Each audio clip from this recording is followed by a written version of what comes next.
In the kingdom of Seldom, in the household of the Earl, lived Jamie Welton. Jamie is the firstborn son and heir to the Earl household of the kingdom of Seldom. He just woke up from the same old dream again. In the past, Diablo Vulpir was sealed away by the 12 gods of the heavens as he was considered their adversary. Upon learning of his imprisonment, Diablo laughed mockingly at the gods.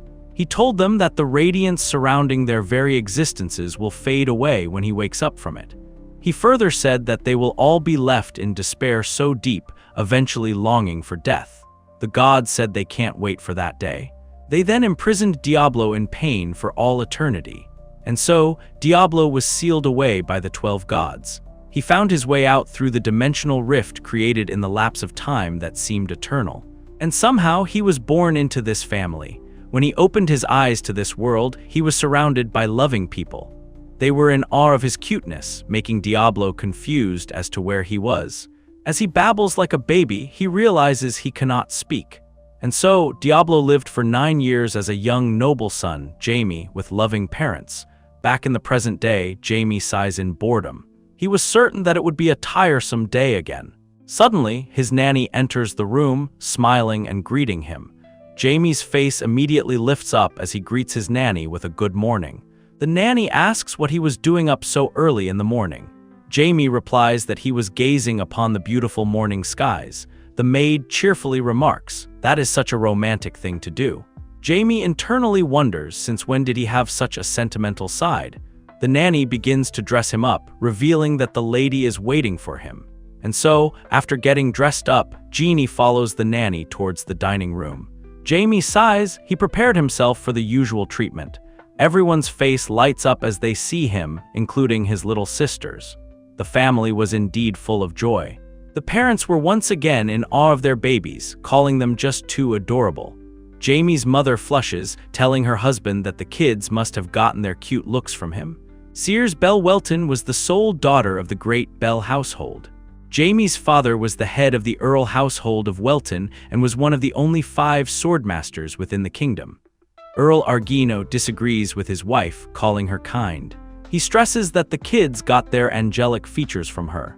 The Earl's official titles make him a very distinguished man, but from Jamie's perspective, he has a family-oriented, loving father and husband. Then comes Jamie's younger sister. Sarah Welton is the youngest child of the Early household. She feeds her brother food, who then thanks her. Jamie then feeds his younger sister while the 2 parents watch them affectionately. His father praised him for being such a good big brother. But amid it all, Jamie finds the whole affectionate ordeal too tiring. All he wanted was to be by himself. He finally made it to his bedroom and lay down on his bed, exhausted. He thinks of how he could never get used to such lovey-dovey expressions. He remembers the time he dreaded having to speak like a child, acting cute, and all when he was younger. But there is no doubt he likes the household, considering it has nice facilities and the Earl's household library is great. The problem is that his current powers are so weak, but he knew it would be worse. He thinks of reincarnation as a second chance for him.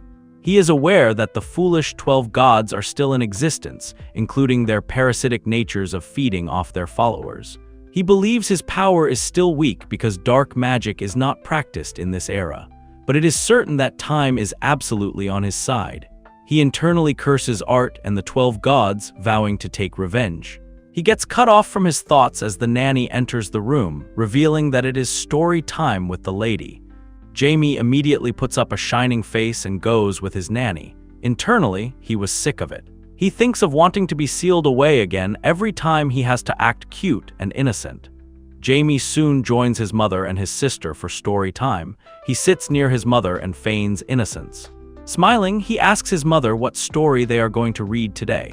Both his mother and his younger sister were in awe of his cuteness and began to cuddle him to death. Sears reveals it is the story of Heinz, the great mage, today.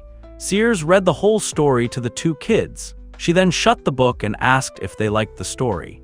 Jamie begins to smile brightly again and agrees with his mother, saying he wants to be a great mage like Heinz someday. His mother assures him he will be because he is such a smart boy. She lovingly says that he has already defeated 3 mage teachers by now. Jamie laughs awkwardly. He wonders if she is being sarcastic because he made her find a new magic teacher each time. Sears pats his head, revealing that his father said he will find the greatest mage just for him. This makes Jamie realize that she was not being sarcastic. Jamie then begins to excuse himself from the library. Sears opens up her arms and asks for a hug. She tells him that reading is good, but he should try to have fun playing around from time to time. Jamie internally groaned. He awkwardly hugs Sears, who then tightly squeezes him. As she suggests playing together, Jamie groans even more. He has had enough of her. The scene shifts to Jamie at the library. He shuts off the book in disappointment. He thought this book was supposed to be about the newest technique of mana breathing, but it was not so useful. He sighs, realizing it is mealtime again. He remarks that it is cumbersome to eat 3 times a day. He decides to head there before his nanny comes looking for him. As he reaches the entrance of the dining area, he sees an old man staring at the statue outside the door. The old man comments about the lavish artifact while Jamie wonders who he is. The old man soon noticed Jamie and waved at him. Jamie was surprised to sense the tremendous amount of mana radiating from the old man. It was gushing out like a wild tornado from his entire body. Jamie deduces the man must be at least a rank 7 mage, but he couldn't understand what the mage was doing here by himself without someone even escorting him. Jamie also contemplates whether the old man is an intruder, but he seemed to be poised for someone trespassing on the property of his sword master. The old man stares at Jamie and ponders deeply. Jamie questions where he is and how he got in here, but the old man was already impressed by him. He internally remarks that a lion cub is a lion too, after all. Seeing the old man not replying, Jamie thinks of how he would have had the old man on his knees by now if he had half of his original power. It also seemed annoying that the old man had not lost his cool and was still maintaining a poised attitude, especially given how he appeared to be assessing him. Jamie potentially cannot stand it and decides to teach him a lesson on what happens if he lets down his guard. The old man was still marveling at the amount of mana the 9-year-old had. This also piqued his curiosity a little too much, and he wanted to see how strong the boy was.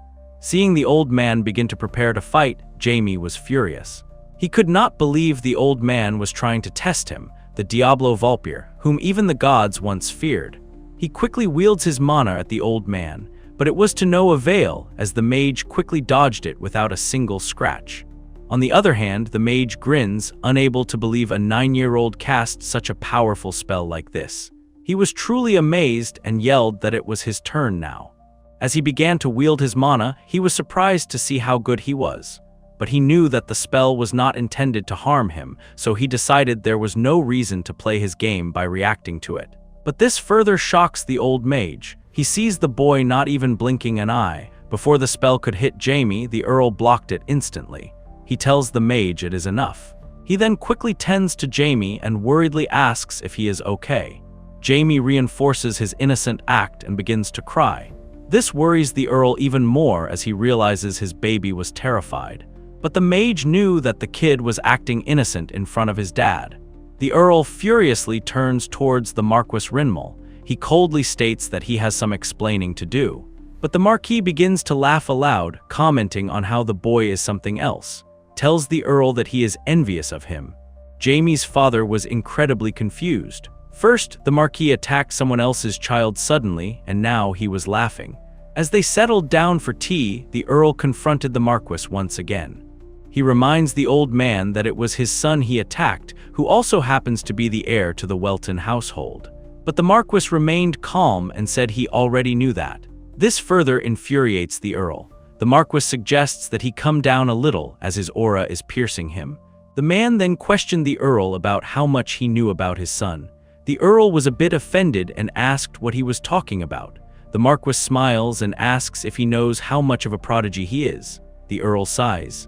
In frustration, he said that is why he asked him out of all people, but he suddenly attacked his son all of a sudden. The Marquis deduces that the Earth does not know much about Jamie after all and says he will have to decline his request to take him as his pupil. This shocks the earring. Marquis Rinmal was a rank 8 great mage. He is renowned as the most powerful mage in the entire world. The Earl could not believe that someone of his caliber refused to take his son as his pupil. The Earl took this matter seriously and wondered if it meant Jamie was not as gifted as he had thought. The Marquis tells him that whatever he is thinking is not the reason. When the Earl asks for a reason, the Marquis reveals that he is refusing to take Jamie as his pupil because he cannot handle him.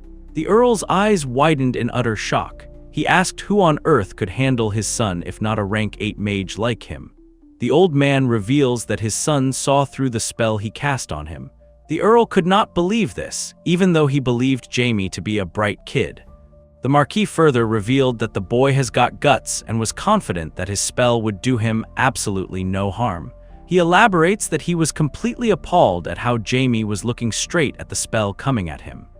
Reveals that Jamie is already a rank 3 without anyone's help, or at least a 4 if they rule out his physical limitations. The Earl could tell that the man looked delighted for some reason. The Marquis continues, stating that Jamie is a prodigy, a phenomenon who does not need a teacher.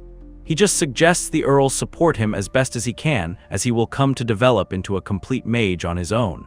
He estimates that Jamie may even become a rank 9 mage, which they thought only existed in legend. The Earl was too dumbfounded to even speak. He could not believe his son had the potential to become a legendary rank 9 mage. The old man rises from his seat and requests that he accept his apology for attacking his son. He then chuckles, saying that the entire world will soon be affected by what is to come, and it will be very fun. With that, the mage disappears from sight. On the other hand, Jamie groans because of how hectic things have been for him after he clashed with Marquis Rinmal.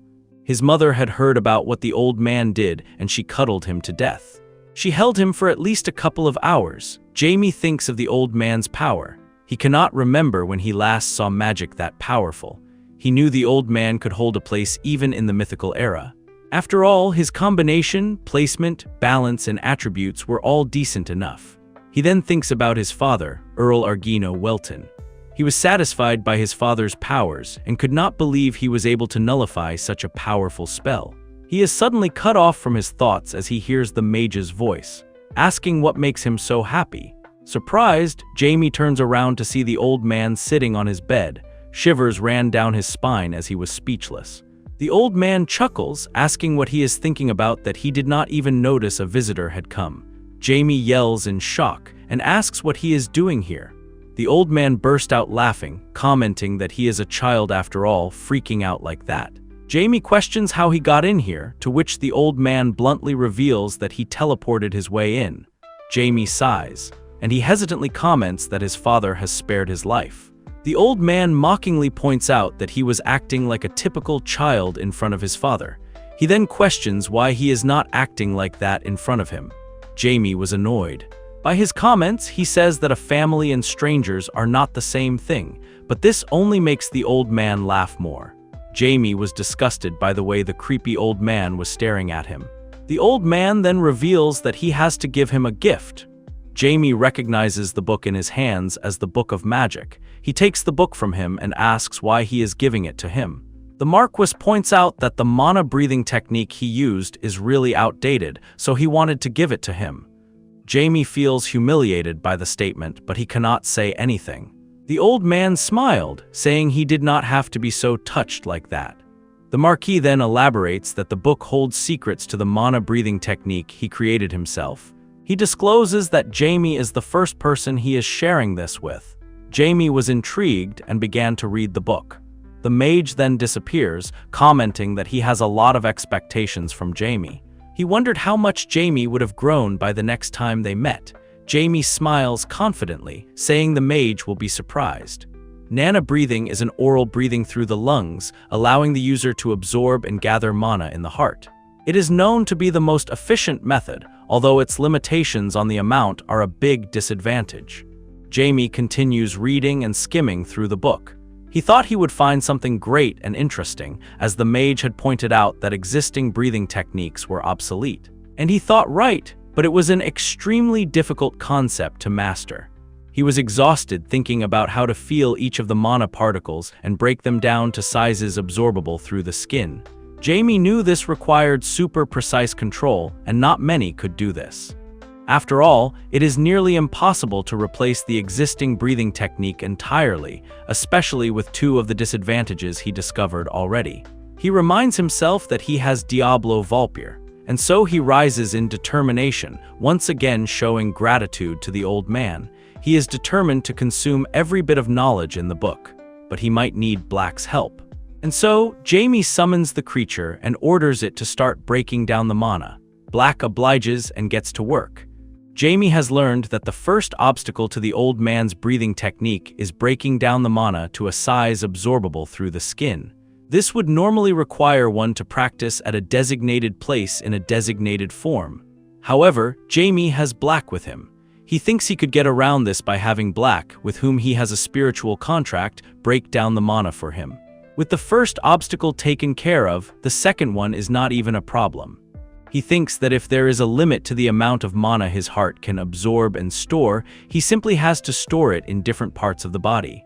After all, nothing can stop the great Diablo Vulpir. The next morning, the Earl and Jamie's nanny approaches his room. To the Earl's surprise, Jamie was sitting still on the floor, and mana was gushing from within his body. Marquis had given Jamie something, but he could not believe that he had got to activate this much mana just overnight. He wondered if his little boy really had this much potential. He ordered the nanny to leave him be for the entire day-to-day and have the staff stand by. But he says that Jamie is allowed to come outside at any time. The nanny agrees, telling him not to worry, but she really hopes for him to be all right. The Earl walks away thinking of how his little boy has become a mage and not a swordsman like him. He guesses he must have gotten it from his mother's side. Whatever the case may be, Jamie has talent beyond imagination. He was satisfied thinking of how Jamie might come up as a rank 9 mage. A while passed by and soon Jamie had mastered the act of breaking down mana into small, absorbable pieces. It was difficult at first because it was an out-of-the-ordinary action, but now that he is used to it, it is a piece of cake. However, mana at rank 4 is his limit. Jamie sighs, calling it a shame, as achieving rank 5 was only about a step away. Suddenly, Black appears on Jamie's head, expressing its opinion. Jamie says he has no intention of modifying his body. He says he was aware this body was young and weak the whole time. He assures Black he is not in a rush as his enemies won't run away. He then makes Black turn invisible. He tells Black to hide his mana the best he can while he goes to see his father. As Black turns invisible, Jamie is satisfied. It is because he could no longer sense Black now. He praises his servant, confident his father would have no idea of his existence now. And so, Jamie headed to meet his father. On the other hand, the Earl was already meeting with a visitor. The man tells the Earl that there has never been an established religion in the high state in the past. He expressed his gratitude to the Earl for allowing the faith in Zenith. The Earl says he accepted it as he felt it could be a help to the people of his estate. Seeing the visitor confused, the Earl explains that he seeks nothing but the best. Thus, he believes the faith in Zenith established in his estate will also become the best. The visitor internally groans. He knew this was the Earl's way of setting the pecking order straight. This is also a warning not to hastily treat his people as those of God. He had heard the Earl would be tough to deal with, and the rumors were indeed true. The Earl suggests dismissing the meeting. They exchanged greetings and parted ways. The Earl, who was once smiling, immediately becomes cold. Amid it all, Jamie had been eavesdropping. He spots the crescent moon symbol in a yellow sphere and feels the dirty vicarial powers stemming from his old flesh. But Jamie couldn't understand at all how this is even possible. He was furious and wondered how Zenith even dared to attempt to set foot in his land. He bites his fingernails, wondering why his father is trying to establish his faith in the estate all of a sudden. Additionally, it was faith in Zenith as well. No matter what, Jamie cannot allow it to find a place within his territory. Since his powers are limited right now, there is only one way he can do this. He is aware that faith established under the permission of the Earl helps, but will leave if the Earl decides against it. He decides to see his father first and begins investigating it tonight. And so, Jamie reaches the Welton household's drawing room. They excitedly talk about Jamie's mana practice. The Earl then turns serious and expresses that he was hoping for Jamie to lead a normal, simple life. But he too knew that Jamie had too much talent for that. After all, the life of a genius is not always peaches and roses. Everyone around Jamie will speak praises of him at the sight of his talent as he grows. However, the moment he runs into an obstacle, all those praising lips will start hurling insults and try to bite him off. This really worried him, and he wondered if Jamie would really be able to endure all of that. He pushes his towards the side, and he may choose to stop studying magic whenever he wishes to do so. However, as long as he is passionate about it, he promises to support him any way he can. Jamie smiles and assures his father that he will never quit. The Earl chuckles and says that is expected of his son. But he was still curious whether this is really the level of mana a 9-year-old could harness.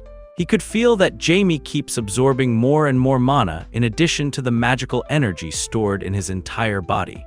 This makes the Earl even more shocked. He had thought that one was only able to store mana in one's heart and nowhere else. He immediately becomes nervous and asks his son if he has already mastered the Book of Magic by any chance that the Marquis had given him yesterday. Jamie cheerfully says he did. The Earl's eyes widen in utter astonishment. He forgets to breath as he wonders if the Marquis is even aware about what he created. He could not understand how much more powerful Jamie got overnight. This makes him contemplate if the boy really has the talent to achieve the legendary rank 9. He laughs proudly. It seems he would be seen as having no talent compared to his boy. Seeing him randomly laugh confuses Jamie and he asks what it is. The Earl says he is just proud of him. Jamie chuckles and the Earl pats his head. Jamie internally finds his patting disgusting and wishes for him to stop. But he is immediately shaken as his father points towards Black and asks if it is a creature he summoned. Still shocked, Jamie asks him if he can really see it. He finds it impossible, as Black was completely under the spell of invisibility. On the other hand, the Earl was calm and collected. He thinks about what the creature is, while Jamie wonders just how good his father is. Jamie also wonders if his father noticed that he created him using dark magic.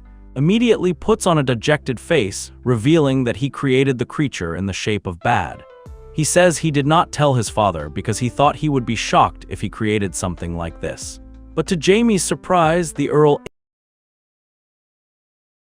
shocked. He was happily shocked by his talent and could not believe his son was a genius. He continues chattering about how proud he is of Jamie. Jamie was soon able to leave. He could not understand why this household is so overwhelmingly full of love. The scene shifts to Jamie making his way through the bustling streets. Jamie summons Black. He was determined to find Zenith's purpose in trying to find a place in his land. And so, using his powers, Jamie made his way out. The scene then switches towards two men sitting in an alleyway complaining about their boss. They belonged to a criminal organization, Rebal. The sub-executive of the organization, Philip,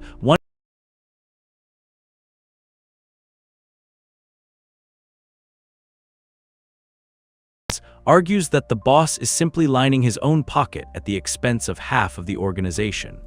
He shouts in rage about how Earl Argino lets criminal gangs get away with a lot of things as long as they do not cross the line in heists. But human trafficking is an act of crushing the line, let alone crossing it. Philip sighs and says that if luck is on their side, they may be able to get away with it. Jan's scarves say that they will eventually be caught. He discloses to Philip that Earl Argino loves his young children dearly. He tells him to imagine what the Earl would do if he found out they were trafficking little children in his own estate. He will completely annihilate the Undercity immediately. Philip suggests that maybe their boss is confident enough not to get caught. Jan's groans says it is impossible to not get caught by the Sword Master. Philip sighs and asks what they should do now, run or snitch on them. One of the rules of the Undercity is to take responsibility for your actions, but do not blow the whistle on your fellow criminals. And so Philip suggests they try running away then. Jans plops to the ground, asking if he has any plans. He says it does not matter how big the state is, as the entire gang will be after them. Philip says they will do as much as they can because it is better to try later than sooner after all. Jans asks if there is no other choice than to die, to which Philip says they could try. Jans complains, asking which idiot gave their boss the idea of engaging in human trafficking. Philip says that someone must have, considering how easily swayed their boss gets. They soon sense Jamie approaching them. The two men immediately grow alert. Jans asks who he is, but Jamie chuckles coldly at his questions. Jans was infuriated and launched at the voice, saying that he must die if he had no intention of answering him. Philip also charges at him, but to their shock, the boy had disappeared. They shuddered as they heard his voice from above them, saying what they were talking about, something quite interesting. Uses his magic on them, saying he would like to hear more about it. He had hypnotized the two and had them reveal everything to him. Jamie knew that human trafficking is the type of crime his father abhors. The most, he finds the situation annoying. First, there was a god trying to meddle in his human affairs, and now humans are trying to toy with other humans. He wonders what their boss was thinking of accepting a proposal like that. He is sure they would know what his father is like. Jamie has a bad feeling about this. He uses his spell once again, ordering the two men to run to the Earl household at once and reveal every detail of the plan. Still under the influence of a spell, the two men began to make their way out of the alley. Jamie comments that it will be a tumultuous night. Jamie then suggests to Black that they should go back, but before he can do so, he sees one of the men crashing back. The other was dead, too. Jamie sees a group of men making their way to the alley, cursing at Philip and Jans. Jamie was frustrated and wondered how dare he do this to things. He uses his magic to extend the men's lives a bit so they can do his bidding before they A sub-executive of the criminal organization, Hanny, orders the subordinate to bring the three men over to him. He addresses the man in the black robe, saying that life does not seem precious enough for him. The men began to drag Philip and Jans towards Hanny so he could kill them again. Philip cries, begging for mercy. He can take any action. Hanny attacks him. Hanny believes he killed the boy. But he turns confused. One of his subordinates asks him why he attacked Finn. Hanny was shocked to see the boy behind him, asking if he had his share of fun. Hanny was stunned. He wonders who the guy is and just what is surrounding his body. Jamie calls him pitiful, acting like a powerful sorcerer with the power of a mere rank 3. Hanny is irritated and vows to kill him. He uses his explosion spell. Not as powerful as the rank 5 explosion spell detonation, but he thinks it should be enough to incinerate a small punk like him. But that does not work. Jamie asks if he knows that the mental toughness of a human being deteriorates at a tremendous rate at the sight of being more powerful than him. He says that is why he with the brain of someone weaker than he is. And so, Jamie was able to take down Hanny with subordinates, just turned and decided to run away, thinking of the boy as a monster. But Jamie sees their plans and crushes them completely. Jamie then turns to Hanny. Hypnotizing him, he asks him questions. But to Jamie's disappointment, the man did not have any new information. He decides to be the father of the human trafficking operation through those two guys, but he wonders what to do with Hanny. He mind only a little, yet his soul was completely crushed. He knows Hanny will die soon, even though his body is unharmed. A rank 3 mage would normally make a good undead, but with a worthless soul like his flesh can start rotting any moment. Jamie is aware that the sight of an undead creature's rotting skin in a peaceful region like this will not serve well unless they were in a war. He chuckles, guessing he has no other choice. He comments that the rank 3 mage in itself is a huge source of mana after all. He grins and eats Hanny as a meal. Although it was a bit tough to consume due to Jamie's physical limitations and the mana not being exactly pure, he could count himself lucky to have devoured a large amount of mana. He had forcefully saved the two men by feeding them mana, but he knew they would not last long like this. Still, he knows he cannot just let them die when there are things to be done, and so he summons Black and uses necromancy. It has been a while since he last used necromancy. Necromancy is a power to reanimate and control the dead. Although it is similar to raising the dead, it is not the same. It is because the dead, reanimated through necromancy, are no longer living creatures. It is going against the heavenly will and defying the law of nature. The conjuration of the undead is that they're dead yet still living. And so, Jamie made it to his loyal servants, telling them to live the life beyond death. With the assistance of Black, he orders the two men to forfeit their lives and rise. Philip and Jans tried their best to hold on to the current life. Jamie reminds them that a body of immortality awaits them and that they shall surpass even death. Addressing them as filthy sinners, he tells them to come forth. Eventually, Philip and Jans give in and are at Jamie's command. But Jamie knew something was off. He could see dark smoke still stemming out of the two men's bodies, making him wonder if he made a mistake. Becomes furious, to which Jamie assures him that he does not suspect it at all. He praises Black for a good job and tells him not to worry. He says it was probably him, as he had considered the chance of spell failure, but to see it with his own eyes is kind of depressing. He knew the men would be of no use to him like this and wondered if he should answer and summon them. He knows they will not even be able to carry out everyday actions such as going to a restaurant, let alone infiltrating the Temple of Zenith while fuming smoke like this. Suddenly, Black bites his cheek, making him furious. Jamie was taken aback to see Black eating up all the black smoke. The men were now neat and clean, so Jimmy knew they would come in handy now, but Black was now feeling bloated. Jimmy praises Black and then suggests granting the menu identities. Jans is now Azard, while Philip is now Riza. He tells the men to rise. At first, they were confused and perplexed for a while. Jamie decides to give them some time until they get the hang of the situation. After a short while, Jans asks if he is the one that conjured him. Jans was shocked. The guy's outward appearance suggests that he's only 9 or 10 years of age, but he could sense a powerful, ominous energy from him. It is like what he has only read from the books as a kid, an evil being that should not exist. Jamie smirks and asks if he looks like the Demon King or something in his eyes. Philip speaks up, saying he does not know if he is the Demon King or not, but he certainly does not look human in their eyes.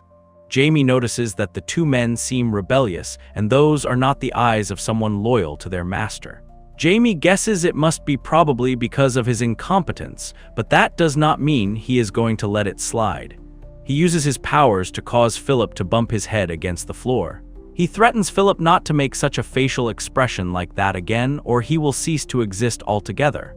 Philip shudders in fear and agrees with him. Jans agrees as well. Jamie knew. This is what a submission of soul is like. As long as the contract is in place, their souls are his even if they don't want it. That is the nature of dark magic. Jamie discloses to the two men that he is not the Demon King. Jans asks politely if they may know what kind of being he is. Jamie winks and smiles, saying he is a dark mage. He is a dark mage who once attempted to slay the Cords and still exists to bring them down. Jamie cheerfully says that there is only one task he is assigning the two with. It tells them to keep their eyes on the faith in Zenith and gather information. Philip and Jans swiftly bow in obedience and agree with him. Jamie also orders them to find and bring someone that knows quite a bit about the human trafficking operation. He says he needs to make him the whistleblower. Philip looks up when he sees that Jamie has been quiet for a while. Turns out he has disappeared from sight. Jans and Philip sigh in relief. That would then awkwardly glance at each other. They then began to rush, deciding to get going, as the master's commands must absolutely be obeyed. On the other hand, Black was dissatisfied. Jamie assures him that the two men will be all right. He says he tightened the bond of subordination so there will be no disobedience. He says that naturally, Father will then take care of the rest of the human trafficking case. Black pinches him too, and Jamie argues that he cannot leave the case alone as it will be his land someday. He decides to call it a night and continue tomorrow. All of a sudden, someone bumps into him from behind. Pissed, Jamie looks behind to confront the person, but he halts as he sees it was a little kid. The kid points to him, saying that he is a kid as well. This makes Jamie realize he is 9. He says he will let it slide for now and tells the kid to be careful next time. But the kid was annoyed by his grown-up behavior and called him a punky kid with nasty black hair. This angers Black, and he makes Jamie stop in his tracks and face the kid. Jamie could not believe that Black was mad because the kid just called him nasty. He was irritated by his lack of manners and daring to grab his master by the head to stop him. He glares at the kid coldly, telling him to watch his mouth or else he will be in deep trouble. Hearing this, the kid immediately dashes away in fear while apologizing. Jimmy then turns to Black and asks if he is happy now. They then decide to hurry up and go home now. After getting ready for bed, Jamie confronts Blood for his offense and reminds him that there will be no forgiveness if he does it again. He also wonders where on earth he even learned to do something like that. Exhausted, Jamie plops onto his bed, realizing he used more power than he had anticipated. he guesses things will be quite busy now. He comments that there goes his relaxed and laid-back way of life after reincarnation. He cannot believe that such a way of life would be obstructed by a god in his own life. To make matters worse, it is Zenith, his worst nemesis. He knows he will kick all his followers out, no matter how many are sent into the land. Meanwhile, Jans returns to the criminal organization, where his fellow was shocked to see him still alive. He asks how he is still alive when Hanny himself went out to kill the two men. He could not believe that Hanny could have been defeated by these two men who could not even cast a spell. Jans threatens him to tell about the big boss's location. The man could not believe Jans had gotten stronger. Plus, he did not hear a single sound from other gang members when a fight was imminent to break out as soon as Jans walked in. He guesses they must have all been defeated. He politely tells Jans that he does not know of the boss's whereabouts either. Philip appears from behind and coldly asks if he is being truthful. The man replies affirmatively, saying all the other guys' answers will be the same as well. Philip thinks of it as a bummer because they carry out the will of their master. They need the boss. There is a high chance the boss would know about the faith in Zenith since he gets reports on pretty much everything that happens within the city. He turns to the man once again and asks, where does he think the boss is? The man shudders in fear, knowing he has to give a satisfying answer this time, otherwise he will end up in a coffin.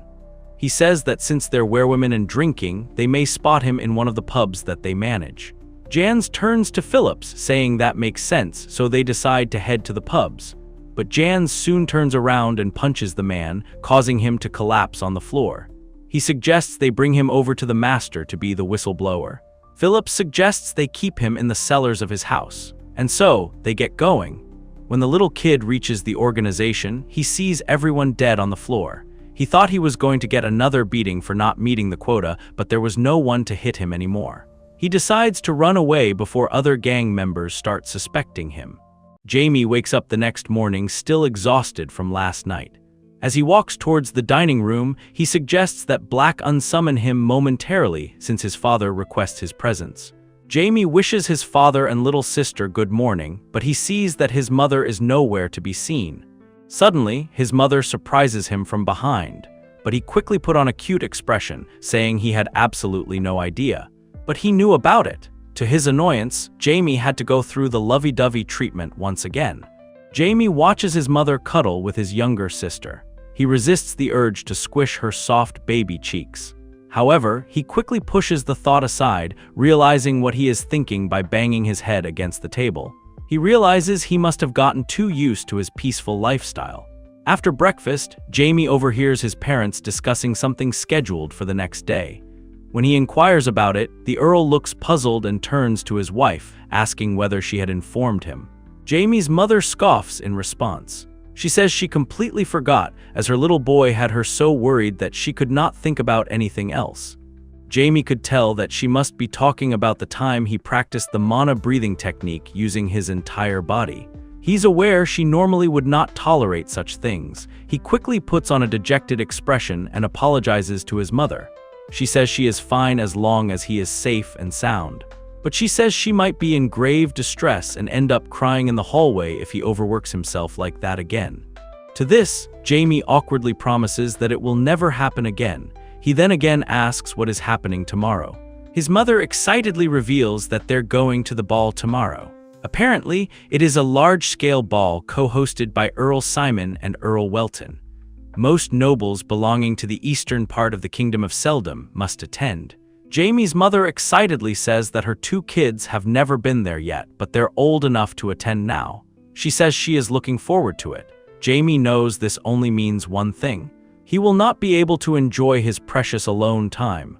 That night, he summons Black and makes his way to the city center to meet those two servants.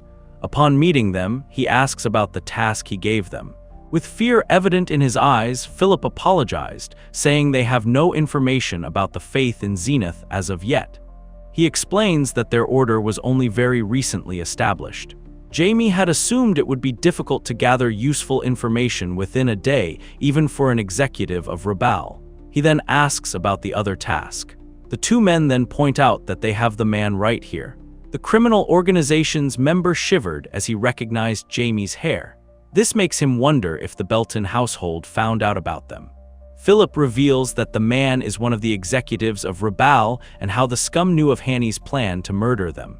Jans mentions that the man did not appear to know anything when they asked, to which Jamie says that he will be the judge of that. He orders them to engage him.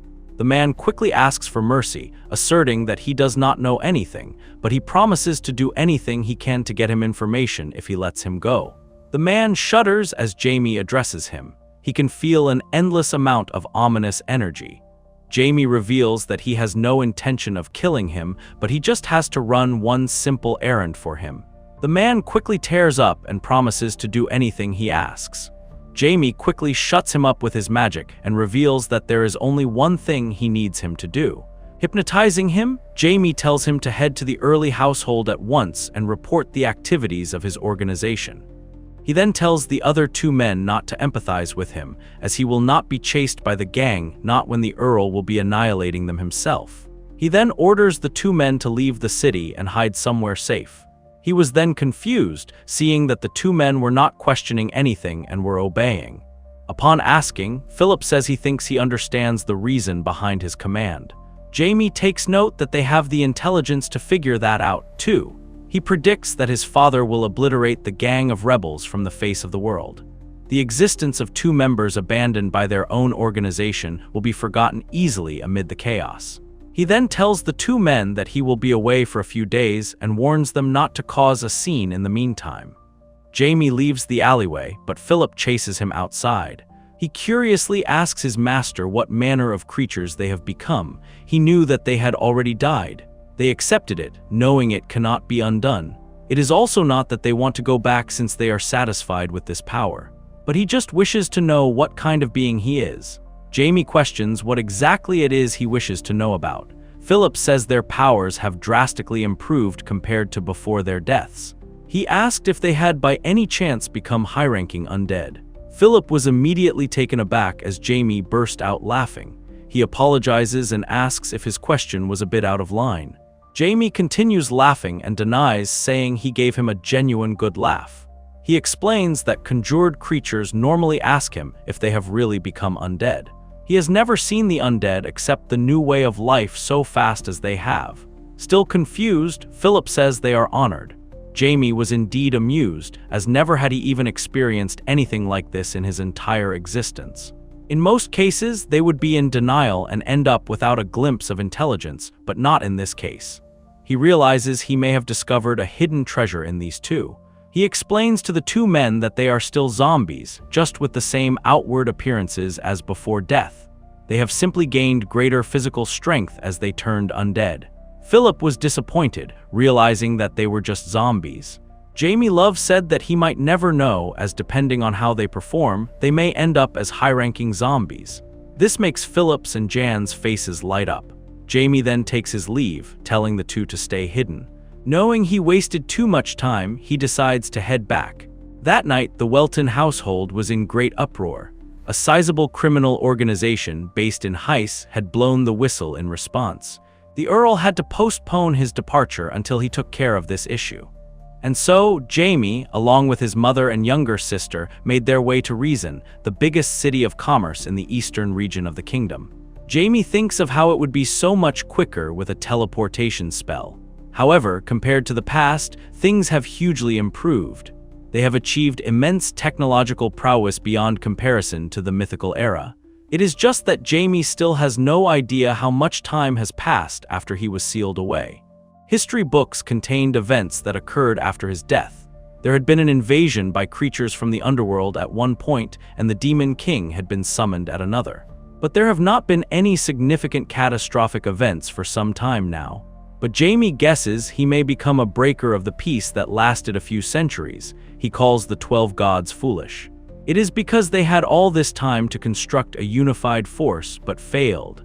His battle against them this time will be a walk in the park. He guesses he may inflict some casualties along the way, but that is the least of his concerns. He decides to just focus on this party for now. Soon, the three members of the Welton household reached Reason. Jamie was mesmerized to see the big place. He comments that it is indeed amazing. His mother smiles, saying it is the largest city of commerce in the kingdom. She is sure there are not that many settlements with such a large amount of trades in the entire continent. Jamie takes note that the biggest contributor to the wealth of the Kingdom of Seldom is the City of Reason after all. As they make their way further in, Jamie reveals to his mother that his heart is going pit-a-pat because he is so excited about meeting Earl Simon. His mother is in awe of his cuteness and cuddles him to death. She's yours and she will be on his side and continuously smooching. She says that perhaps he admires Earl Simon since he wishes to become a mage himself. The two girls surrounded him, and his mother revealed that the Earl is a remarkable person who became a ranked 7 great mage when he was just around his father's age. He is also one of the 2 most prominent nobles in the Eastern region and the Lord of Reason. She elaborates that his magic resembles a beautiful red lotus flower, hence the nickname Red Lotus Mage. He is also rumored to have taken away the lives of thousands of people. Curious, Jamie asks what kind of person he is. His mother reveals that he has impressively beautiful red hair like blood. Jamie couldn't care less about his nickname, Red Lotus Mage, or how he is a rank 7 mage. But the power that took away the lives of thousands of people at once, the magic that pulled off something as arduous as that, is what intrigues him. He cannot wait until he gets to speak with that guy. Conversation with Marquis Rinmal was too abrupt and brief for Jamie's liking. He wonders what the meeting with Earl Simon has in store for him. They soon reached the Reason estate. They all made their way out of the carriage, and they were greeted by Earl Simon's butler. He escorts them to the castle. He shows them the way to their rooms, telling them to make themselves comfortable during their stay here and let the staff know if they find anything uncomfortable. The mother and son agree that it is kind of the Earl to have made such preparations for them. The butler then begins to guide Jamie towards his room, making him relieved. He shudders just at the thought of sharing a room with his parents at this age. His mother tells him to unpack quickly and come back.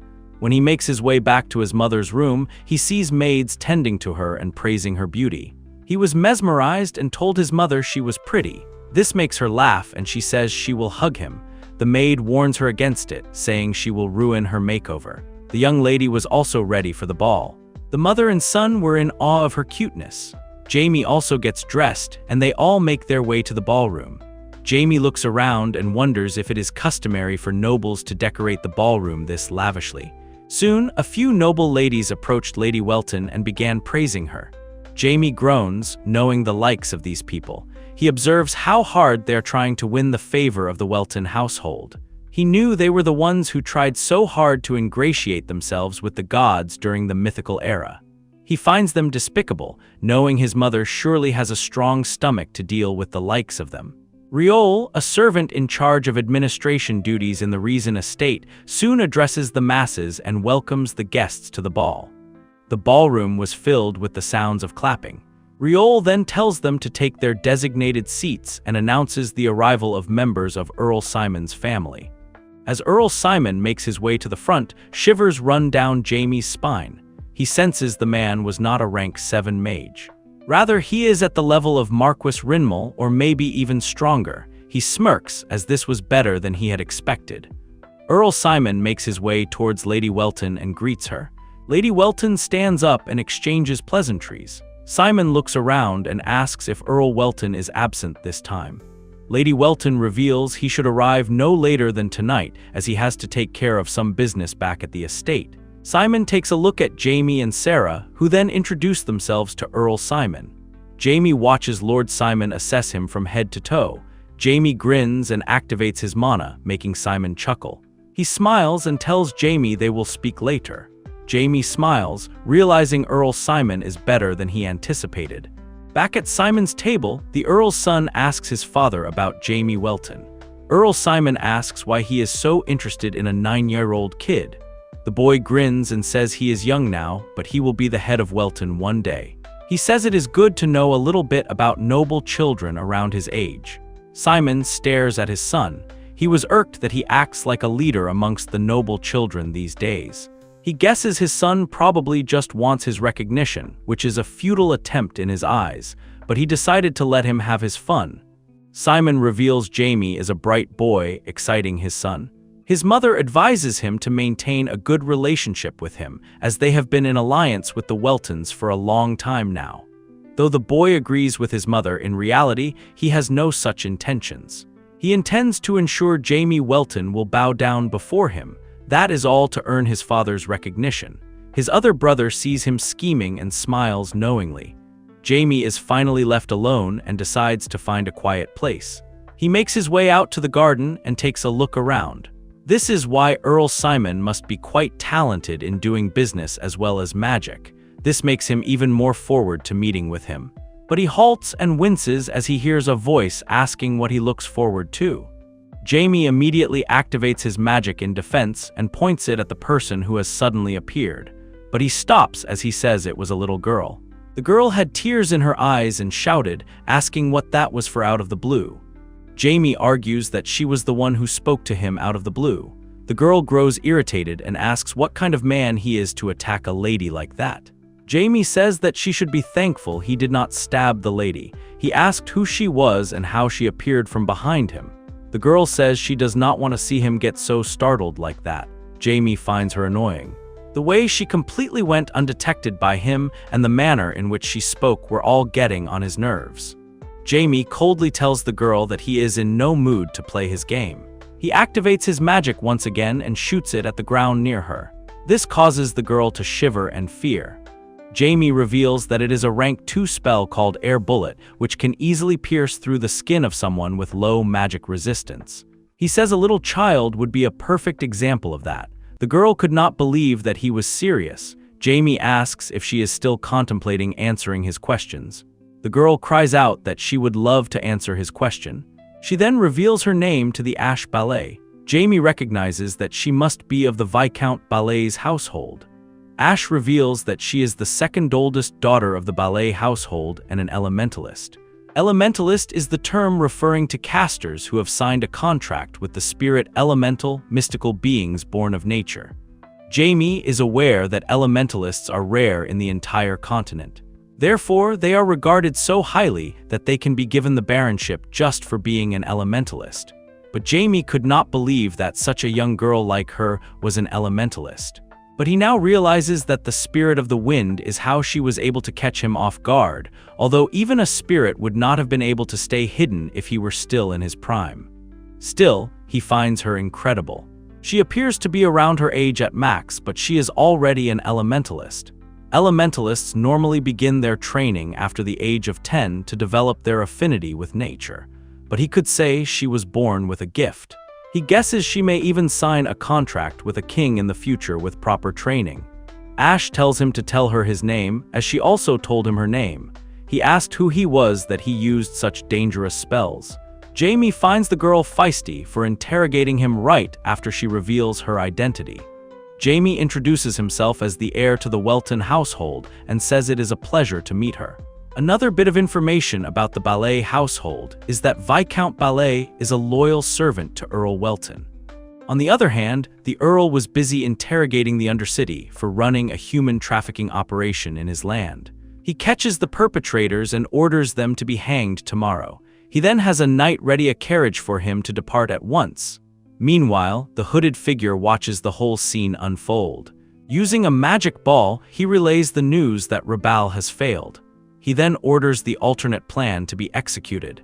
Meanwhile, Jamie grows irritated as Ash Ballet keeps following him around. He reminds her that her father serving his father has nothing to do with them. Ash's face droops as she tries to protest. Still pissed, Jamie tells her to stop addressing him as Sir. She growls, taking hold of his hand. He asks why she is pestering him, to which she shouts that she has never met anyone around her age before. She expresses her wish to be friends with him. This utterly confuses Jamie. He remains speechless as he absolutely did not see that coming.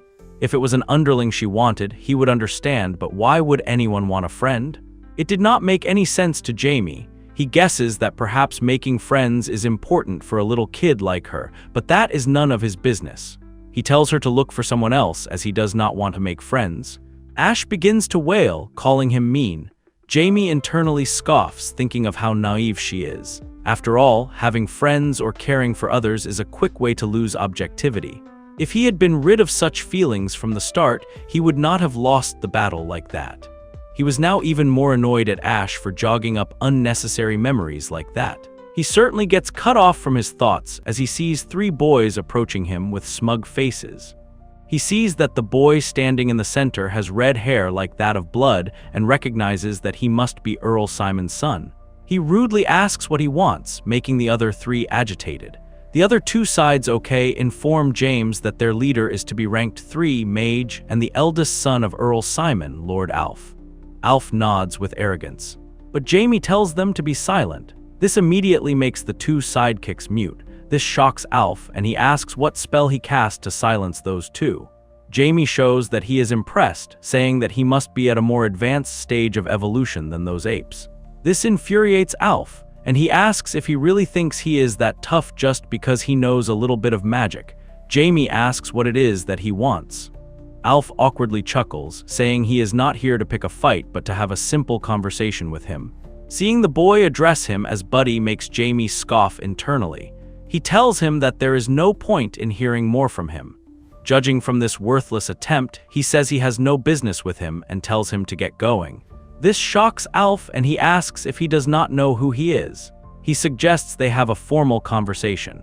He says he was simply flustered by Jamie's stone before and did not mean to be rude. But Jamie knew he would have tried to pin him down with brute force if he did not show his magical prowess. Alf grins and reminds Jamie that they will be the most prominent nobles in the eastern region in the future, so they should start building their friendship at an early age. But Jamie knew this was all to make him submit to him, but he had to admit that it was a nice try, sweet-talking his way. Jamie sighs. He resents that he must persevere through nonsense like this. He denies, saying he has no intention of playing his game, nor does he care. This angers Alf, and to crush him and his puny magic, he says then he will have no choice but to become his subordinate. Jamie smirks in amusement. Alf says he thought about changing his mind for a moment, but he finds this way much easier.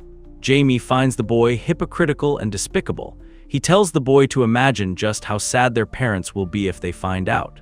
He warns him that he will get in trouble for causing a scene like this.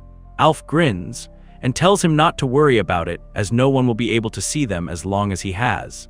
This then activates some magic balls, creating an artifact of illusion. He then orders the other 2 to break away from the effect of the silent spell using the magic artifact. Before Alf can even begin to fight, Jamie uses the affliction spell. He then recommends Alf. Again, starting off the effect of the artifact, everyone will see the 3 suffer disgracefully in pain. And so the 3 boys collapsed to the ground, screaming in pain. They began to cough and blood came out of their eyes and noses. All Alf could think of was making Jamie pay and killing him, but he did not have what it took. He had no competition as a rank to manage with Jamie, who was a rank 4. He wonders how he got himself into this mess. He wonders just who taught him magic like that, and how he could obtain such powerful magic when he is a Welton, the clan known for its swordsmanship. He swears to crush that gift so Jamie will never be able to use magic ever again. Alf forcefully takes his sidekicks to steal magic equipment, but soon his younger brother Lennon approaches him. Upon asking what he is doing here, Lennon smirks. He comments that his oldest brother is breaking his heart. He then slyly asks how he can just sit back and watch when his older brother needs his help. Alf becomes nervous. He asks Lennon where he got such a dangerous item like that. Lennon says that does not matter. What is important is that he can settle the score with the Welton kid. Alf grinned, knowing he was right. Later that night, Earl Welton arrives at the estate. Earl Simon goes out to greet him. Earl Welton laughs, saying it is a rare honor to see him greet him personally. They exchanged pleasantries and got inside. As they settled down, Earl Welton asks Simon about the ball that happened today. Earl Simon replies that it was the same as usual. He then reveals that he spoke with his son briefly. Earl Welton smiles and asks how his little boy did. Seeing him turn passionate quickly makes Earl Simon chuckle. He remarks that he must be really taken with his children. Earl Welton laughed, saying they certainly gave meaning to his life. Earl Simon expresses that he envies him for being able to love something so passionately. This makes Earl Welton look at him with a sad expression on his face. After some silence, Simon shifts the topic, revealing that Earl Welton's son is a child of remarkable talent. He says he found him literally wondrous. But Earl Welton noticed that he had tried changing the subject. He decides to go along with it and asks if Jamie seemed a little gifted in his eyes, too. Simon smiles and says Jamie is overloaded with talent. He is the most gifted person he has ever seen in the history of mankind. Earl Welton mentions that he is saying the same thing that Marquis Rinmel said. This makes Simon curious, and he asks if the Marquis has seen Jamie as well. Earl Welton rubs his hands together, revealing that he has known about Jamie's gift for quite some time now, but he did not know he was that special. Therefore, he had asked the Marquis for a favor. He had thought that if Jamie had that much knack for magic, he should walk the path of a mage. That would be the best for him and for the world. Simon says that it was clever of him to have asked the great mage to be his teacher. But Earl Welton reveals that even the Marquis declined to take Jamie as his pupil. Simon says that it is not surprising because his boy is a genius of unparalleled talent. He will eventually challenge himself to become a rank 9 mage, which exists only in legends. He says he is a bit envious that he was born with more gifts than he was, but on the other hand, he wants to see with his own eyes how powerful a mage of the most sublime power can get. His words shocked Earl Welton. Simon continues stating that humans are too weak. They are said to have built a wonderful civilization, but that is only if they speak from their perspective. He says that compared to dragons, high elves, or lands, human mages are too vulnerable. Earl Simon expresses his opinion that mankind is currently barely able to maintain balance, only thanks to sword masters like Earl Welton. But he discusses the possibility of there being a rank 9 mage. He smirks, saying that even dragons, the most powerful magical creatures, would not scorn them. He says he strongly wishes for humans to be the master race of this world. Earl Welton uneasily points out that it is arrogance, but Simon says it is a necessary one. He reminds Earl Welton about the history that once existed and was soon forgotten. Only a few are aware of the forgotten history of the entire continent. Approximately 10,000 years ago, a certain event occurred, wiping out the history prior to that point. Super races did not share the secrets of what happened with the humans. Earl Simon believes that humans must muster the power to withstand the super races in case of a conflict. It is to prevent mysterious beings from annihilating human civilization and history as they had in the past. They decide to call it a night and dismiss their meeting. Earl Welton goes to his son's room and watches him sleep. He ponders how much of a genius he is. Though it does make him satisfied, he is super concerned as well. It is because, to him, he is just a lovely and precious child. He just wants him to grow up to be an upright person. The next morning, Jamie wonders why his father seemed so disturbed last night. It is not like he could do something like penetrate his mind because he is curious. It is because with his current abilities, he will not be able to do so even if he wanted to. He gets cut off from his thoughts as Ash approaches him. He sighs and coldly asks if he did not make himself clear enough yesterday that he has no business with her. Ash cheerfully smiles and says she does. She shouts for her sister, making Jamie groan in annoyance. He rises from his seat, saying that he has no intention of being in her company. Ash suggests that they should at least introduce themselves since their families are so close. But she is interrupted by her sister, who approaches her to point out that Ash is being rude.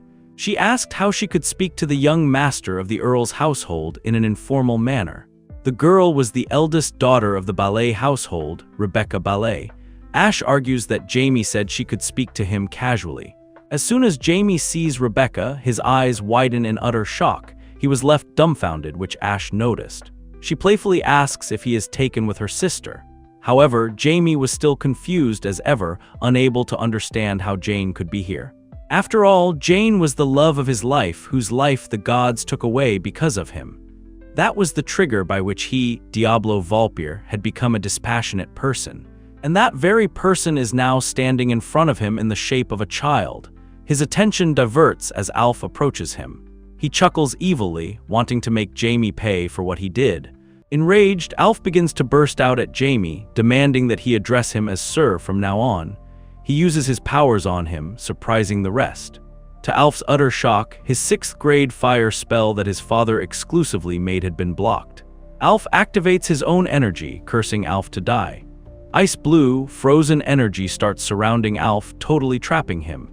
However, Jamie comes to his senses as his father, the Earl, averts his gaze and suggests he ends it here. Jamie eventually turns drowsy and gives up. The Earl couldn't believe that his son had really intended to kill Alf. At first, he thought it was a mistake, but it wasn't something that could happen just like that. If they didn't stop Jamie, Alf would have died.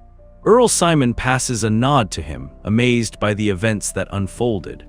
While Alf's inferior ability halved the original power of the magic, had the artifact been activated, the hall would have burned and been thrown into chaos. Simon scoffs, still in disbelief. He couldn't believe how quickly Jamie was able to vaporize his 9th-class spell. It seems he might be able to achieve his dreams instead. His thoughts drift as his wife takes Alf in her lap, suggesting he do something about this. However, Jamie's mother comes forth. Her demeanor darkens as she asserts that Alf tried to hurt her son first and tried attacking him with an artifact. Miss Simon was left speechless. Earl Welton intervenes and suggests to his wife they stop here. Miss Simon tries turning to her husband for help. She knows he is a cold man but knows he does care for his children. But to her astonishment, Simon apologizes to Miss Welton. Jamie's mother thinks of the man as cunning, but now she can't keep being mad. She thanks him for his apology and excuses her family from the gathering. Simon understands and dismisses the event altogether. Angry and betrayed, Miss Simon lashes out at her husband, reminding him that Alf is their son. But Earl Simon shuts her up and orders her to take Alf back inside, as there are too many eyes watching. They later continue the matter behind closed doors. Earl Simon ignores his wife's outbursts and turns to his son, asking if he wanted his attention. Alf grows silent, but it only puts Simon more on edge. He sees that Alf has no right to be silent. He reminds a scared-to-death Alf that his actions negatively affect not only the Northeast relationship, but also their relationship with the entire kingdom. Alf begins to cry from fear as he finds his father scary as hell. All he wanted was his attention. He meekly responds that he found Jamie full of himself. Simon then questions who handed him the Phoenix Wrath. Alf had no choice but to honestly reveal that Lennon gave it to him. Lennon is soon called. He scoffs in disdain as he stares at his idiotic brother. He had literally spoon-fed the whole thing to this brat, and yet he still failed. But for now, he decides to act pure and innocent. Feigning innocence, Lennon kindly greets his father. Earl Simon asks if he gave his brother the Phoenix Wrath. Lennon affirms. Upon asking why, Lennon sullenly says he just wanted to help his brother out and didn't want to see him lose to a brat. However, Earl Simon declares it a lie, saying he just wanted to manipulate his brother. This surprises Lennon. He couldn't believe his father could see through his facade. The truth also takes aback Alf, whose face grows paler. Earl Simon reminds them that he has no interest in either of them. He grimly says it is because even though they are of his bloodline, they lack the talent he expects. However, that does not mean that he has no clue what the both of them are thinking about. And so instead of wasting time on tricks like these, he suggests they prove they are worthy of his bloodline. He says he won't interfere in anything the two do anymore, but they will have to clean up this mess by themselves. He suggests they go apologize to Jamie Welton as soon as the sun is up and keep apologizing until he forgives them. With that, Earl Simon leaves. Alf groans internally, not wanting to see the brat again. Just thinking about it sends shivers up his spine. He asks Lennon if he is going to apologize to him. But to his surprise, the boy was not moving and he was frozen in his tracks. Alf wonders if he got shocked by their father's word or something because he was not talking. But Lennon was more than excited to prove he's worthy to his father. At the Welton mansion, Jamie had still not regained consciousness. His mother knew the bloodlust her son had for Alf was real. She couldn't comprehend what happened in order for a 9-year-old to have that kind of thing. She just thought it was normal children's play fighting. She couldn't forgive Alf despite Simon's apology. She gets cut off from her thoughts as Jamie moves in his sleep. She sighs, wondering what she is thinking. Earl Welton approaches her gently and asks if she's okay. He promises to do as she wishes. She smiles, saying he stopped her earlier. She shakes her head, saying Count Simon apologized on the spot, and she doesn't want to create a divide in the northern nobles because of this. They cheer up and decide to rest. After they leave, Jamie opens his eyes. He couldn't understand their worries, but he couldn't control himself at that time. His mind drifts back to Jane. He couldn't believe she had reincarnated. But as he thinks about it, it is not so strange. Even if he reincarnated after several 10,000 years, Jane's reincarnation is almost inevitable. But she couldn't recognize him and doesn't have the memories of her past life. It just makes him the special case. However, it is surprising to see Jane reincarnating at the same time as him. He can't help but wonder, is this a prank of fate or is it someone's plan? His attention diverts and he sighs in relief, knowing it can't be the 12 gods, as they won't leave him alone if they know he reincarnated.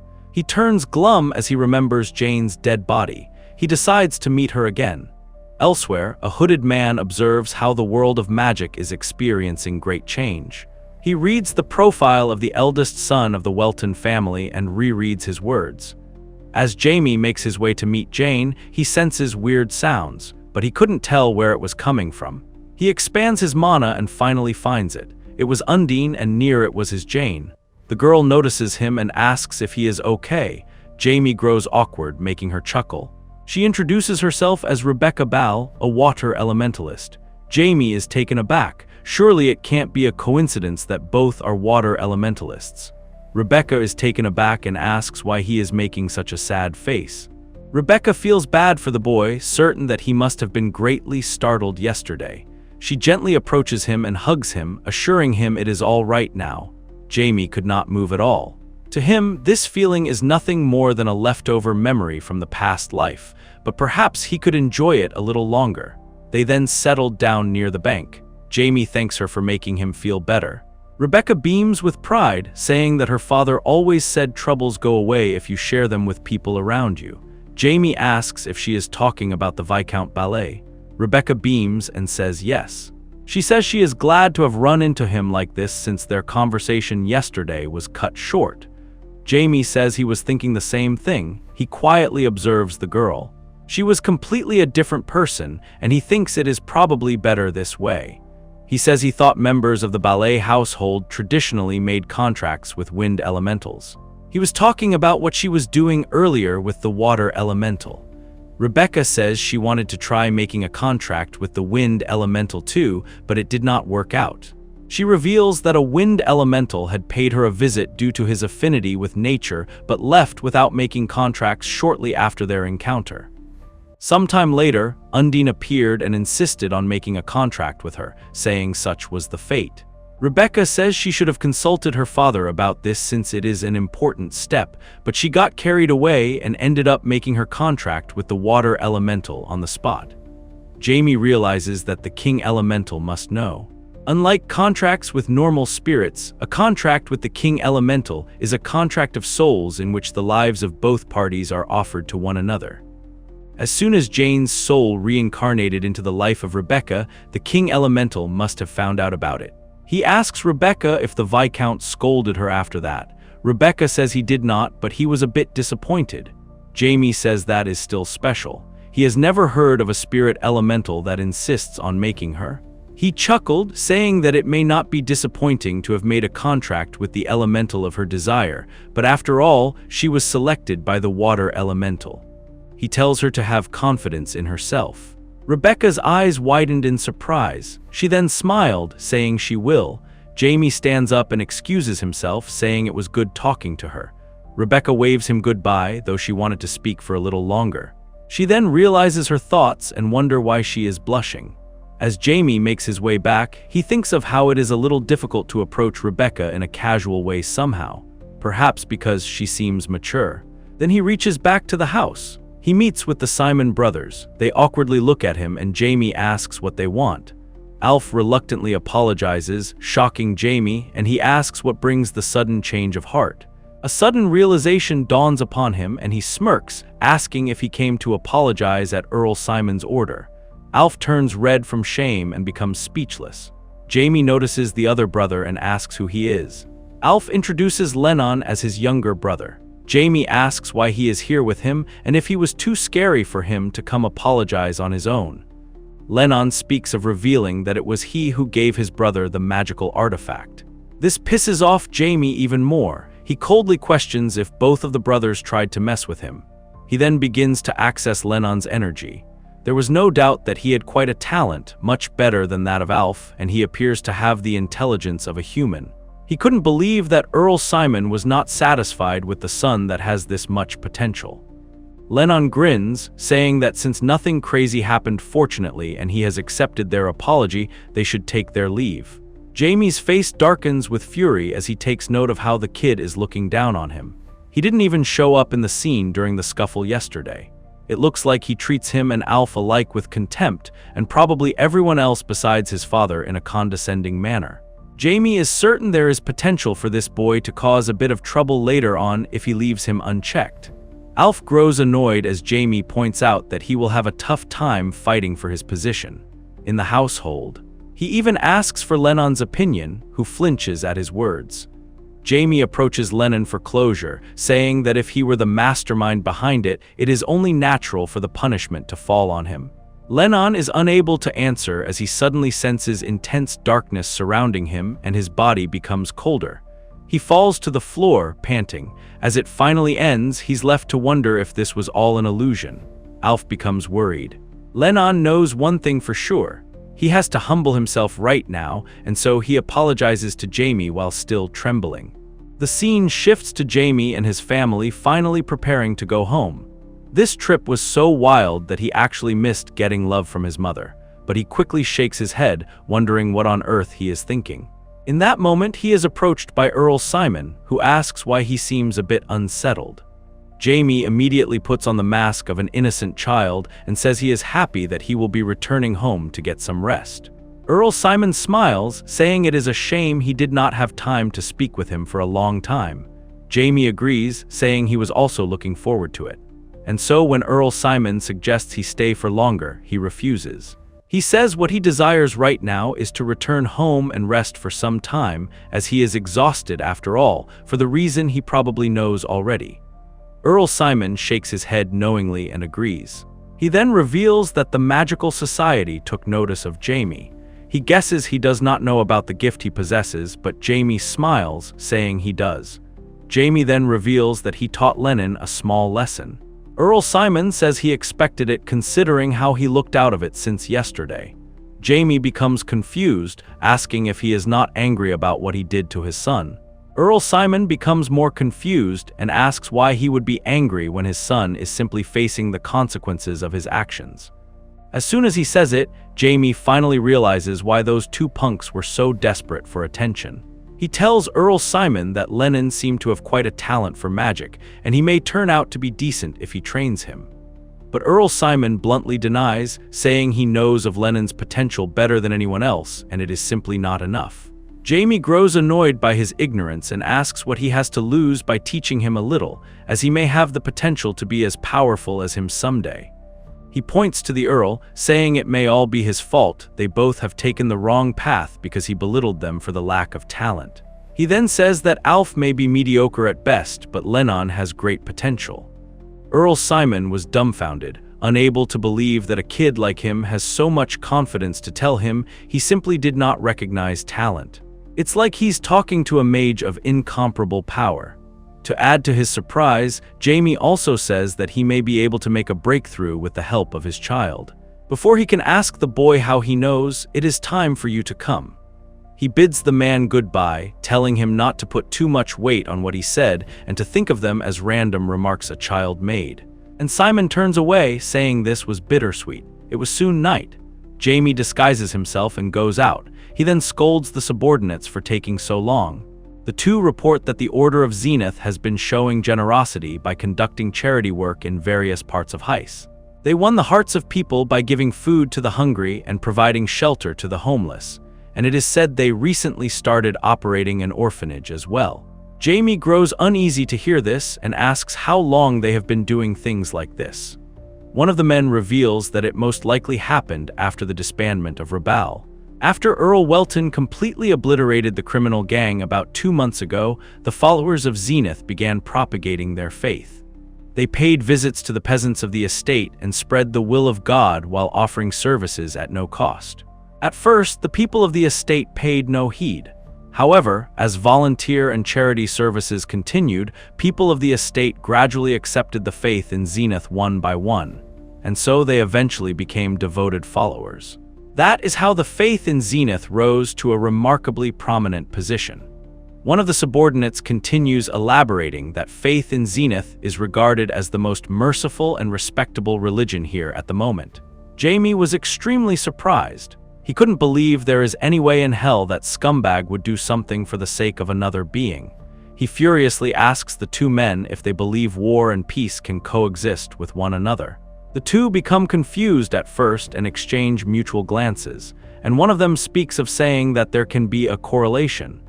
Jamie says that is what Zenith stands for, peace that is established on top of blood and destruction.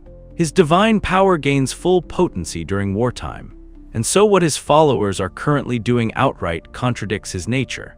He adds that they must be devising a scheme behind all those good deeds and orders his men to find out what they're up to. It plans to get to the bottom of whatever Zenith is planning. The scene shifts to one of the orphanages run by the Order of Zenith. One of the orphans was showing gratitude for being here rather than begging out on the streets. Since he was accepted into the orphanage about a month and a half ago, his life has been full of happiness. If that wasn't the case, his little sister and he would have starved to death on the street. His little sister, Anna, is sightless. When their parents found out that she was blind, they abandoned them and ran away. The boy did anything and everything he could to protect his sister and for them to survive. But life was hard on the streets and the grown-ups were cold-hearted. No one cared enough or bothered to help. That is, until you have shown kindness for the first time ever. And that day, Ricky and his sister were given new lives. Now it is the boy's dream to become a priest of God, to widely spread this joy and miracle that happened in his life. Ricky soon learns that one of his fellow mates was allegedly chosen by God and will depart to headquarters next week to head to the call-in. Ricky is impressed and surprised. Jamie makes his way to the town with Black. He soon spots a collapsed man on one of the streets. Hardly. He could sense a weird aura surrounding him. His vicarial powers were disturbing, to say the least, and he wonders if the man is a cleric. But he sees the sword and guesses he must be a high-ranking priest or a paladin. But he couldn't understand what the heck a paladin was doing on the street like this. Anyways, he finds the man an annoyance and wonders if he should just kill him. As he gets closer to the man, he suddenly grabs his legs, shocking him. The man grips him tightly and tries to form words. But it was quite underwhelming when the man revealed to Jamie that he is famished. Turns out that Jamie was right about the annoyance part and decides to just leave him to starve to death. But in the end, his annoyance grows even more intense. That is because he ended up with this unpleasant man, eating with them in their household. The man shows gratitude to the Earl, saying he would have died on the streets if it were not for his kindness. The Earl said it was his guards that found and brought him here, so he should be thanking them. But the man was still nice enough to show gratitude. The Earl then questions if it is common for a paladin to starve to death on the streets. The man laughed, saying it is not something that happens often, but they're human too, after all. He did hear, however, that more experienced paladins have greater endurance in all aspects. The man was constantly getting on Jamie's nerves. He couldn't understand why his parents were showing so much kindness to this fool. The man reveals he serves Pero, the goddess of forgiveness and punishment. The two adults grew surprised to hear this. Jamie's mother questions a man if he knows of Bishop Saphira by any chance. She then goes on to reveal that she is from the Bell household. The man freezes in his tracks, and then within seconds he goes down on his knees and respectfully greets her. Jamie was utterly surprised by his reaction. He is aware that the Order of the Faith in Pero is a well-established religion in the Apton estate of the Bell household, but that does not require a prostration. A paladin only prostrates to someone in the rank of bishop or higher. So why would the man do that? He begins to fake excitement and asks his father, why did that gentleman all of a sudden kneel down in front of their mother? He hated acting this pathetic, like an oblivious 9-year-old full of curiosity. It was such a burden to his villain arc. His father laughed, saying it is actually a very long story and he will explain it to him later when he has a chance. Therefore, all those acting skills went down the drain in an instant. This makes him even more embarrassed. He knew, however, that it can't be good if there is a special bond between the ballet household and the Order of the Faith there. After all, she too is a goddess that Jamie must destroy in the end. Later, the Paladin and Earl Welton settled down in his office. From Earl Weldon, questions, how did he end up all the way here? The man reveals he was simply tracing the footsteps of someone and ended up here. Upon questioning, he reveals it is a chimera maker, someone that conducts horrendous and inhumane experiments that are forbidden. The Earl was immediately shocked and worried to find that there is a chimera maker within his estate. The Paladin begins to get reluctant and apologizes that this is a top secret even within his order. He says he cannot share the details with anyone but those that promise to provide assistance or support. And so he asks for it from the Earl, saying it could certainly be a great help if a renowned sword master like himself showed support. This gets the Earl to ponder deeply. A chimera, by definition, is being artificially created by combining the strengths of many different creatures. And their makers are mostly treated with contempt due to their inclination to use humans as ingredients. A chimera can still be created without using humans as parts, but there has not been a single chimera maker that chose not to do so. The Earl says it is difficult for someone in his position to fully commit to anything. However, considering the relationship between his wife's household and the Order of Faith there, he cannot let it just slide. And so he agrees to provide his support, making the Paladin very happy. The Earl then begins to ask why the Order of the Faith in Pero is chasing after this maker, and why he hasn't officially put in a request for assistance from the kingdom. The Paladin reluctantly reveals that although the aid from the kingdom will be no doubt a great help, it will significantly tarnish the reputation of the Order. This chimera maker that their order has been chasing after more than 10 priests have fallen victim to his dirty hands so far. This means he is making chimeras capable of using divine power. Elsewhere, Jamie makes his way to the tea party he had with his mother and sister. Never has he ever dreamed of actually looking forward to the tea time. After settling down, he asks his mother about the man before and why he knelt down before her. His mother beams, saying that he clearly wishes to know about her household's relationship and the Paladin guy's order. She then reveals that it goes back all the way to his great-granddad that he has never seen. Apparently, he happened to have been a benefactor of the Order of the Faith in Pero. This shocks Jamie a lot. His mother continues, disclosing how there was a time when a very important treasure of the Order of the Faith in Pero was stolen and her granddad helped recover the item. It was known as the Portsmouth Garden Incident. The followers of the Demon King had attempted to summon the Demon King using the holy item of the Order of the Faith and failed. Her grandfather passed away while denying their efforts. The Order of the Faith in Pero ordained Marquis Bell as an honorary archbishop and took an oath to serve anyone in the Bell household as a bishop or high-ranking priest for the next 100 years. Jamie notices how she seems sad to speak about her grandfather, from which he concludes that she must have loved him greatly. But the idea of serving anyone from her mother's household as they would a bishop seemed pretty amusing to him. It was an inconceivable level of compensation, but he guesses it is understandable given the value of the holy item. He decides to make use of every single advantage he can until he brings Pero to his dismissal. The evil thought itself makes him chuckle, but he's cut off from his thoughts, and he puts on his usual childish smile as his mother calls out to him, asking if he wants more tea. Later that night at the orphanage, everyone celebrates Shino's departure after being chosen by Father's zenith.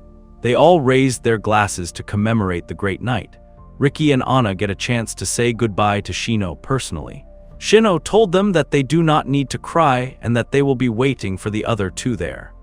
Ricky watches Shino leave with tears in his eyes, vowing to be a brother himself one day.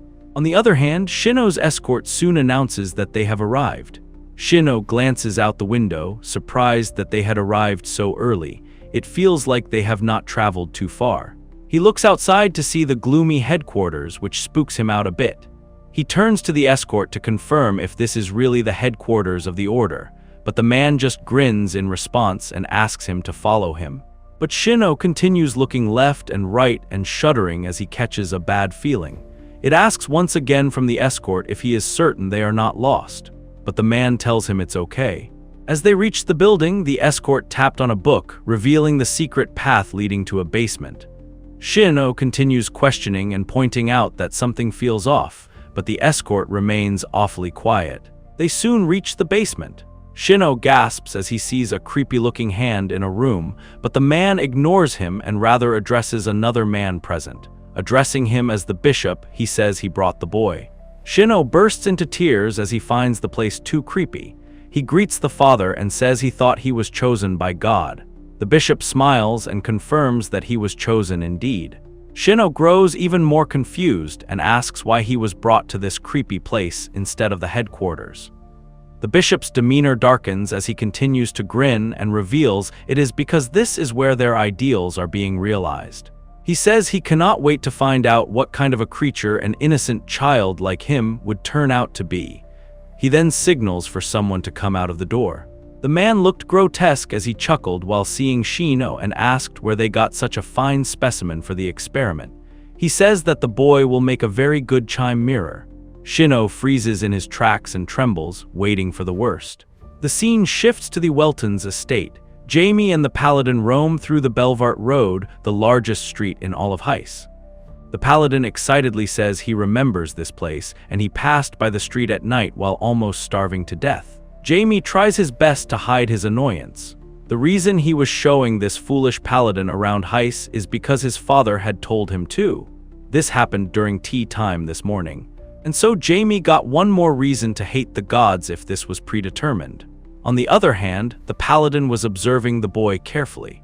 He notices that Jamie surely has outstanding stamina and memory for a 9-year-old. It was even better than those of an average administrative officer. It is no wonder the Earl suggested him. He thanks Jamie sincerely and suggests they head back now that they had a full share of sightseeing. He reaches out his hand, but Jamie says that they do not have to hold hands. The paladin gets awkward but retreats his hand. Jamie then asks, "What did he talk about with his father yesterday?" The paladin was surprised, as he totally did not see a question like that coming. He thought the boy was going to ask what a paladin does at best. The paladin laughed, saying that the paladin loves saying they talked about how good-looking he is and that he would grow up to be a really handsome man. Jamie grows annoyed and tells him to stop lying. The paladin was even more surprised, as he thought kids at his age love hearing compliments like this. He tries to convince the boy that they were talking about him the entire time, but to no avail. He eventually gives in and apologizes, saying he cannot tell him more. Jamie guesses he has business to take care of in Heist, due to which he asked to be shown around. He continues to ponder what might be the case. But he is cut off from his thoughts as he talks of how there is a place that did not check out yet. He says it is the Heist chapter of the Order of the Faith in Zenith. Upon reaching that place, they bump into Ricky. Ricky is instantly able to recognize Jamie from that night and points it out, but Jamie ignores him, saying it is his first time seeing this boy. Ricky grows irritated, questioning why he is acting like he does not know him. Even the paladin was confused. Ricky rushes towards them, excitedly asking if the boy dyed his hair because he almost did not recognize him. Jamie is taken aback and asks why he is acting strange all of a sudden. Ricky fails to see the carriage coming down the road, but it was too late to move away. Tears run down the boy's cheeks as he murmurs how scared he is. The paladin tries to help, but just then Jamie activates his power and uses Area Bind. And so thanks to that, the paladin is able to rescue Ricky just in time. But he is able to notice the magical chains around the area, which kept the horses away. Ricky was still in shock, wondering if he was alive. He hugs Jamie so tightly and repeatedly hugged him. Jamie was furious by the energy he had and asked if they fed him strength potions. However, the paladin was focused on the spell Jamie cast earlier to save that child. It was that of a mage far more powerful than the ones he has traveled with. It was impressive to see such magical prowess at such a young age.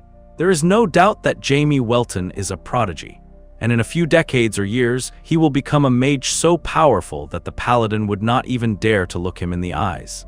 Later, Ricky excitedly shows them around the Order chapter. He leads them to the orphanage, where kids with nowhere to go like him stay. There they meet a sister who asks Ricky who the gentlemen are. Ricky reveals that this saved him from getting run over by a horse carriage. Sister thanks the paladin and Jamie, but her eyes widened as the paladin revealed that he only did what anyone else would have done as a humble servant of Pero. The man does not notice the tension and continues, revealing that it was Jamie who actually did all the work. Jamie was annoyed because he did not need to attract needless attention. Jamie introduces himself as well, shocking the sister. She becomes surprised and in a panicky manner greets him. But Jamie already grows suspicious of her strange reaction. He knows she would have recognized her right away from the hair color if she was from this area. Besides, she is acting suspiciously flustered, making him wonder if she is hiding something. The paladin reveals that they heard the Order of the Faith in Zenith was established in this region this year, so they wanted to check it out. The sister understands and guides them. She then tells Ricky to show the young lord around the place in the meantime. This only makes Jamie even more suspicious, as she was trying to separate him and the paladin, Lars. He doubts he would have the audacity to hurt a follower of Pero, but he would better take some preventive measures. Jamie winks at Lars, telling him not to tarry too long since his parents said they will have a grand supper prepared for him again this evening. Ricky awkwardly leads Jamie to the place he is staying at. He was nervous after he learned of the boy's true identity, but Jamie tells him to forget the formality and just speak casually. He says he could not care less about the pleasantries. Ricky was touched by his response and agreed, promising to show him every corner of the place, but Jamie could not understand why the guy was so excited. Last but not least, Ricky leads Jamie to his and his sister's room. Ricky slams open the door, telling Anna about his new friend. Oh no, instantly stood up to greet her big brother's new friend. However, Jamie freezes in his position as he recognizes the girl. He couldn't even move and grew speechless because he could tell the girl was born with the gift of sainthood. Her entire body was teeming with vicarial powers, especially around her two eyes. Saints are the representatives chosen by the gods themselves and are wielders of divine power bestowed by the god they serve. They are said to be born with the innate ability to harness such powerful divine power in a specific body part. In Anna's case, it was her eyes, but she is sightless now due to its overwhelming nature. However, once she awakens her powers, she will be able to see even the invisibles through the eyes of a god. Jamie grows cold as he knows there is a high chance she will become an annoying adversary in the future. He ponders over the possibility of getting rid of her right now, but he instantly puts that thought aside, as a high-ranking priest of the order is probably already aware of her potential, and it may not be wise to kill her right away. He is cut off from his thoughts as Ricky teases him for falling in love at first sight with Anna. He doesn't stop until Anna kicks him from behind to shut him up. She tries to change the topic by asking her brother to explain to her something from the book she was reading about. As the two set links sit together, Jamie stares at them, wondering whose vicarial powers Anna is gifted with. In any case, he knows he should keep his eyes on these two. He begins to leave, which Ricky notices. Jamie excuses himself, saying he should get going. He smiles, telling him to let him escort him to the entrance then. As they walked towards the entrance, Ricky suggested Jamie come hang out with them again. Jimmy had realized by now that the boy never shuts up, and so he grew less annoyed by him. He then asks Ricky what he wishes to be when he grows up. Ricky giggles and teases him that Jamie wishes to get to know more about his friend, which he finds honorable. Jamie internally sighs but doesn't say anything. Ricky says he initially thought he did not have anything more to wish for now that Anna and he have a safe place to stay. However, over time, he realized he actually has a dream. He wishes to receive the calling and become a priest of Lord God Zenith. He reveals that a friend he made in the orphanage left for the headquarters last night after being chosen, and so he has never been more jealous in his life. Hearing this, Jamie's eyes widened in utter shock. This reminds him of all the talk about the Order, human trafficking, and Rebel. Every piece of the puzzle was coming together, and it all started making sense to Jamie. He becomes agitated and asks Ricky where he was prior to being accepted by the orphanage. Ricky becomes confused by his sudden change of mood and says he was on the streets. But Jamie shouts at him, asking where he was even before that. Ricky flinches in surprise and reveals he was doing chores and running errands at Rebel. This was it. Jimmy finally understands. He knew Zenith was up to something dirty. In the meanwhile, Lars was with Sister. They were done with the touring, and the sister tells him that she will escort him to his young lordship. As she makes her way forward, the paladin loses the smile. Lars knew he should have expected her to be tight-lipped. maybe because he is a cleric of another order, or she is just a taciturn person by nature. Soon, they make their way to Ricky and Jamie. The woman asks Ricky if he behaved while showing his young lordship around. Ricky affirms while Jamie looks at the paladin and is relieved that he seems unharmed. Just then the bishop, along with his guard, appeared. He says he did not expect such honored guests to have visited while he was away. He greets Jamie and the others, saying he is privileged to have met his lordship some time ago. Jamie exchanges the greeting, but he couldn't believe that he had such a nerve to put up a thick face like that, even though the human trafficking clues lead here. Lars also introduces himself to the bishop. But Jamie was lost in his own thoughts, wondering what the purpose of all this trafficking is and what the bishop is up to. He assumes there might be a connection between the purpose of taking children under their wings and the reason behind the journey of Piro's paladin all the way to His. He stares at Lars and the bishop, trying to connect the dots. He then suddenly senses an anomalous aura from the guy behind the bishop. It is of a vicarial nature and certainly of a paladin, but it was peculiar in some way. He notices Lars flinching in shock, making him wonder if he has sensed something as well. It is certain to him that Guy is no ordinary paladin like Lars, and so he suspiciously exchanges glances with the bishop. As they later make their way back to the home estate, he finds Lars lost in deep thought. Jamie reveals that Ricky told him a bit about him. Apparently, Ricky revealed how his friend received a calling from God and left for the headquarters to heed the calling. Lars was appalled to hear this, but he instantly puts up a smile and says he is certain Ricky will make a good priest. Jamie frowns, certain that it definitely flew over his head. He then asks the man if his father told him about gang activity going on by any chance here. Lars grows stunned as Jamie reveals that 2 months ago his father annihilated a criminal gang for conducting human trafficking operations on young children. Plus, Ricky told him he was in that gang before being accepted to the orphanage. Jamie grins with satisfaction as it looks like the man finally drew a connection. He guesses it is time to reward him with another clue. He then adds on, saying he did not know the Order of the Faith in Zenith was so active in conducting charity works. With that, everything starts to make sense to Lars, and he realizes what a fool he has been. The Order of the Faith in Zenith has almost zero history of engaging in voluntary charity works. And so what if their purpose of running an orphanage is to gather human specimens to perform experiments on? He later discusses this with Earl Welton. He reveals everything to the Earl, who grows disappointed. It is because he had given the ordered chapter freedom to propagate their faith since they have been having a positive influence on the people. Lars further discloses that he ran across a paladin that accompanied the bishop right before he left the chapter, and he was unidentifiable. He reveals how he sends strong vicarial powers from him, but could not identify from which god his divine power came from. He further elaborates that divine power that cannot be specified to have come from a specific divine could only mean one thing. The Earl understands him. It means that he is a chimera created from the use of divine power. He knew he could not sit idly if that is true and decided to have his knights investigate.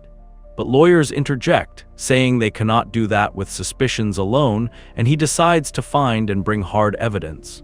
The Earl asks what the chances of success are, to which Lars, in a serious manner, reveals that they are slightly higher than those of failure. The Earl summons 3 people from midair, telling lawyers to take these 3 with him. Lars was a bit taken aback, as he had no idea they were here. The Earl reveals that these knights have been operating in the shadows to protect the Welton household for a long time. They are all well versed in the art of battle and should come in handy.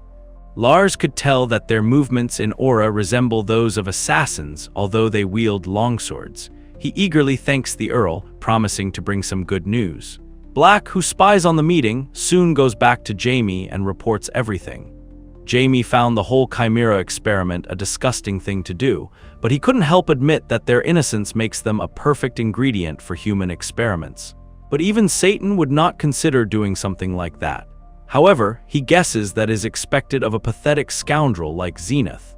He plops back on his bed and judges that the time must not be on their side, considering how they're putting incomplete creatures to use already. He then asks Black to bring a letter to Ryza. As he watches blood disappear, he decides to make some preparations as well. It is because he will need to cast higher-rank spells in the upcoming particles. After all, he plans to strike Zenith from behind. He then instantly gets to work activating the spell sequencer.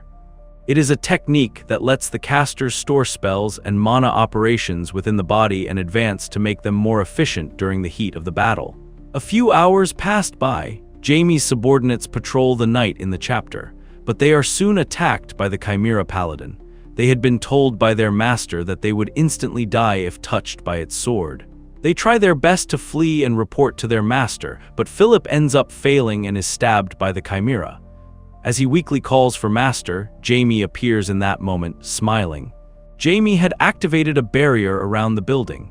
He discloses that their little fight here will raise no alarms now, as it is quite a powerful barrier. He is glad he had the spell sequencer and help of Black. A rank 6 spell is still a bit overwhelming for him. The Chimera's eyes glowed red with rage, and he charged at them once again, cursing them to die. He clearly did not know Jamie and what he is capable of. Jimmy casually activates the rank 5 spell Gravity. He intensifies it, pulling the Chimera to the ground and disabling its movements. He then uses Grip of the Dead, a spell that summons the souls of the dead from beneath to hold the enemy down. The Chimera struggles to maintain his balance. Jamie then uses Soul Bomb, a spell that creates a large explosion by detonating the souls that have been summoned. In the end, the Chimera was still telling them to die, but now he had grown weak and was wobbling his way towards them. That he still had strength in him made Jamie realize that it is a high-level Chimera, but unfortunately for the Chimera, he was still at a disadvantage. Jamie uses Marionette, a spell that attaches spiritual strings to the enemy to take full control of its movements. And so the Chimera was bound to the ground, unable to move or comprehend what was happening. Jamie smirks, revealing that he placed the debris from the detonated souls in various parts of his body. And so now its body is fully under his control, and it cannot resist his will. The Chimera trembles as its system announces that physical control has been surrendered and dark magic cannot be nullified, so it is meaningless to continue battling. And since the adversary is impossible to defeat, the best course of action is to run away. Jamie's face darkens as he sees the Chimeras using self-detonation. He instantly uses Hand of Darkness. But to his surprise, the Chimera was sucking his hand in, and he was unable to dodge this one. But he is finally able to retract his hand with the help of Black. He clearly had not seen this one coming. The Chimera got through the dark dimension barrier by spewing out the vicarial power in full capacity. But don't you worry, because that is still not enough for him to escape from Jamie. The order is Black to surround the area with darkness. After Black manages to do that, Jamie begins to attack the Chimera with his spells, causing his body to crumble. Jamie is finally able to see the true form of the Chimera and is disgusted. He uses the area behind once again on the Chimera. The magical chains pierced through his body, causing him to groan in pain, and for his final act, Jimmy uses the Death Bomb, crushing the Chimera.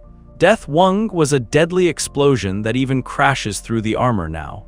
The physical damage limit had been exceeded and the Chimera was unable to move.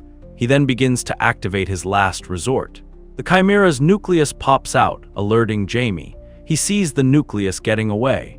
But to Philip's surprise, his master was not chasing after it. He gets even more confused as Jamie says it is unfortunate the nucleus got away, but it is fine. Philip could not understand why it is all right to have lost sight of the enemy, he thought. The master commanded them to monitor suspicious movements in order to capture the creature. He asks Jamie about it too, who says it is nothing complex. Once the dark matter is embedded in one's body, it does not easily dissipate. Earlier, when he pierced the Chimera's flesh with the Hand of Darkness, the dark men penetrated into the deepest parts of its bodies. That means he can track him down whenever he wishes to. Elsewhere, the bishop was quietly doing his paperwork, but suddenly his windows began to rattle and the nucleus began to crawl inside. The bishop was astonished, unable to wonder how it could have failed. He couldn't believe who was able to destroy the pinnacle of experiments, the Chimera Paladin with divine power. Jamie continues to reveal that they will never get to him, as the powers he wields are different from the dark magic of this era by nature. However, he does not understand why the dark magic of this era is so susceptible to vicarial power. Anyways, Jamie's source of power is the type of dark magic created to slay the gods. In other words, it is God's layer magic. In this form of magic, the gods are vulnerable and the darkness surrounds the light. This is the type of dark magic Jamie wields.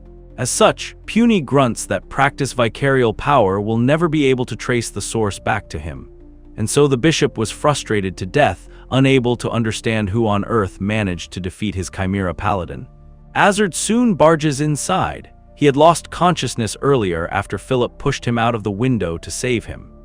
Jamie makes him do head planks and sits on him, suggesting they do no more close monitoring for the time being as it may blow their cover. He says they're quicker and better than anticipated, so they should keep their distance and watch them carefully. Philip then uses his powers to help Philip recover fully in time. He then leaves. The bishop, on the other hand, was still having a tough time wondering who could destroy a high-level chimera paladin that was created by combining 4 different creatures. He then wonders if it could be Earl Welton. But the bishop knew if it was the Earl, this core part would not have escaped like this. Moreover, he had lost the linkage to the paladin for a brief moment. That can only mean someone used a barrier spell. He wonders if there was a mage of that caliber in the estate. His mind does ponder over the young lord, but he quickly shakes his head. Though the boy is a prodigy, he is still just a rank 4 mage. One needs the power of rank 5 spells at least in order to take on the chimera plan. He knew he had to speed up the experiments. Suddenly, a hooded figure approaches the bishop from behind and puts a knife to his neck. He coldly points out that the bishop's alternate plan failed. The bishop begins to tremble. He reveals he was only testing the prototype. He tries to explain that they ran into a small obstacle, but it is only a matter of time until the experiments are over and they will have perfected the creature. The man coldly chuckles, saying that it is bold of the bishop to be so confident when he has not even identified the small obstacle he speaks of. He questions the bishop if he wishes to be a subject of the experiment himself. The bishop meekly denies. The man then disappears, not before warning the bishop that he has his eyes on him and it will all be over once Earl Welton gets involved. The bishop pants breathlessly, unable to believe that the 7 knights were on him the whole time. The 7 blades wielded by the Order of the Faith in Zenith are called the 7 Knights. These 7 powerful near-master level knights serve as personal bodyguards to the archbishop at the headquarters of the Order of the Faith in Zenith. He grew furious that they are treating him with contempt, but he decides to wait as he will be the new archbishop once this experiment is over. On the other hand, Jamie observes the corpse of the chimera. He found the concept of chimera using vicarial power intriguing. He reaches out to the chimera's body, deciding to see what it is made of. After some time, he admits that the body is very well crafted. It had the legs of an insect and internal organs with resistance to fire. It also had the compound eyes of a bug and last but not least, a human body as the base. And so it was a combination of 4 creatures giving it magic resistance, as well as the enormous speed at which it escaped. He didn't seize the sphere containing the vicarial power, which was the key to making a chimera paladin. But he could not understand why they would create such a thing and if Zenith is planning a war or something. Whatever the case is, this is utterly disgusting, and here she has realized that nothing has changed. After all these years, these scoundrels still treat humans as nothing more than dispensable tools. The human race already lost everything once as a consequence of their atrocities. He remembers all the people who had told him in his past life to avenge them. Diablo sets foot in this world for the first time in tens of thousands of years to bring an end to the reign of terror, and so he knows he will not tolerate such abominable acts again. The bishop later communicates with the man who was helping them make chimeras. The man was agitated to note that the chimera had shattered to pieces in just 1 day. The bishop says he did not see it coming either, but the nucleus of the chimera is unharmed, thankfully. But the man was still furious, as it had taken him a long time to make it. The bishop tells him he will send another one on the way. A man grows excited and asks if he has finally decided to let him experiment with the girl with the saintly power. He says with an ingredient like that, one can expect the best outcome ever. But the bishop grew angry and told him to shut up, as there is no way he will waste a gift of sainthood on the likes of a chimera.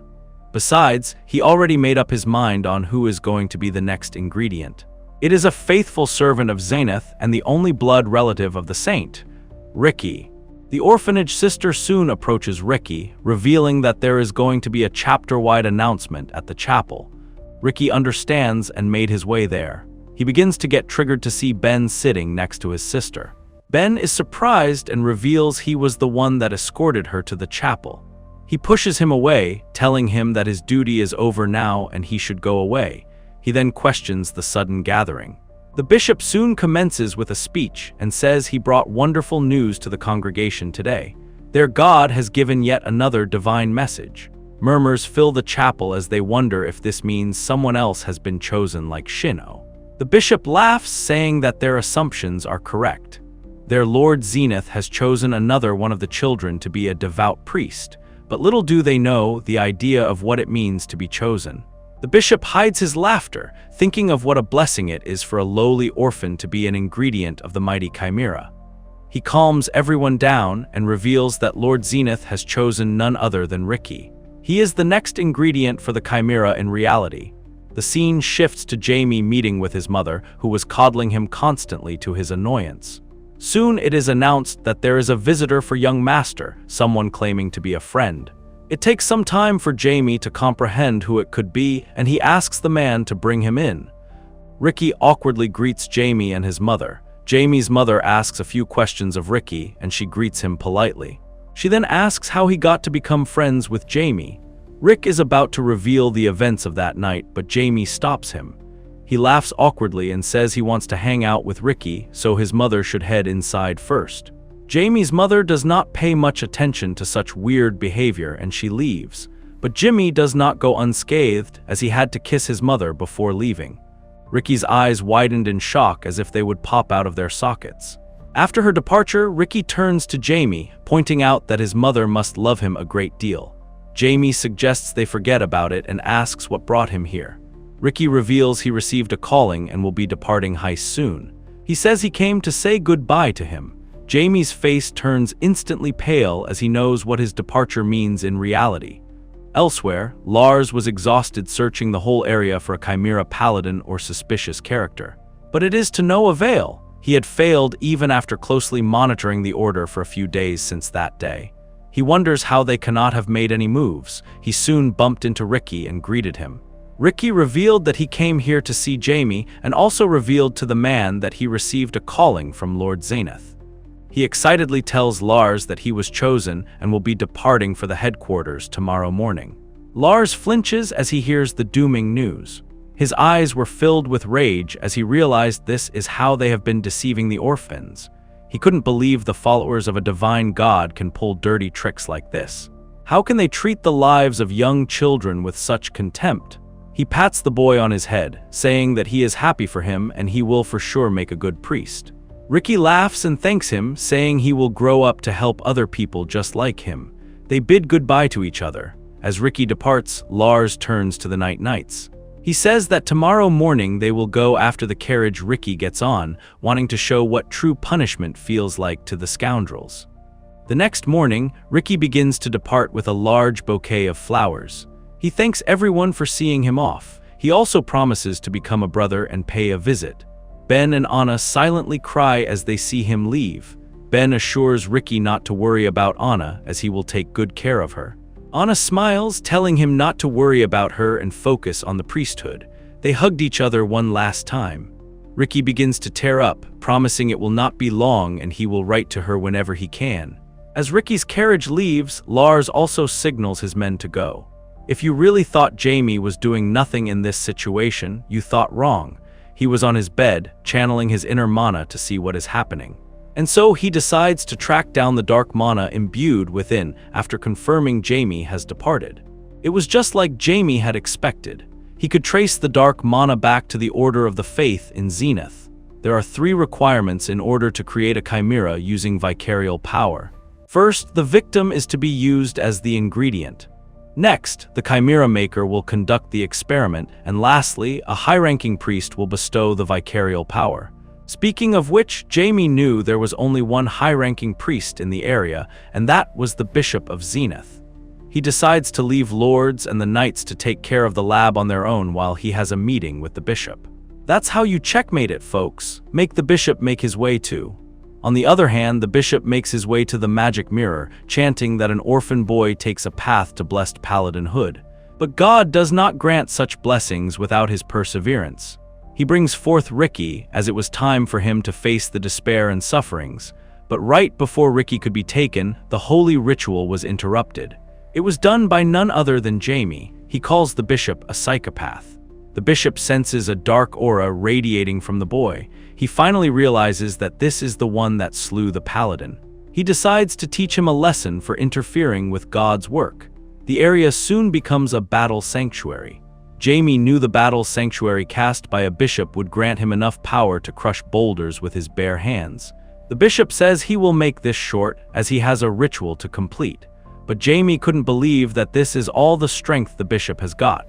He instantly grabs hold of his sanctuary spell and binds him using darkness. The bishop collapses back and Jamie threatens him to answer his questions.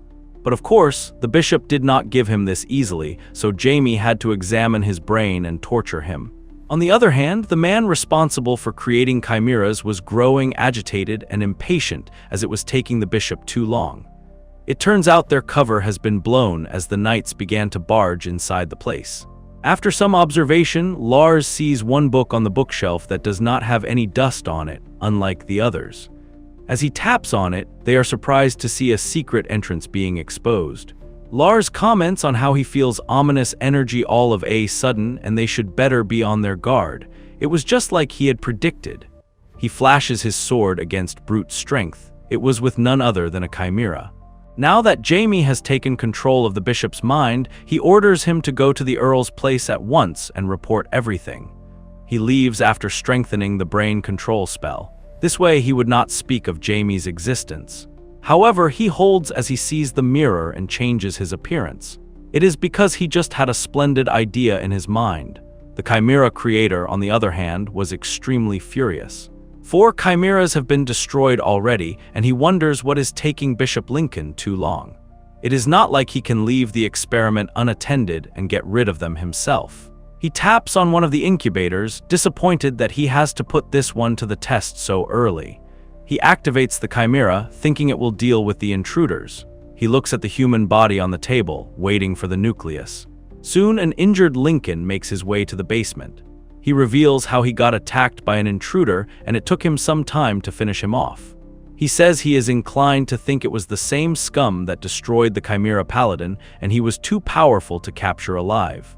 The Chimera creator bites his teeth in fury as he had not expected the intruders upstairs to have accomplices. After all, he cannot allow any more interferences with his experiment. He asks Lincoln for the core part, the nucleus.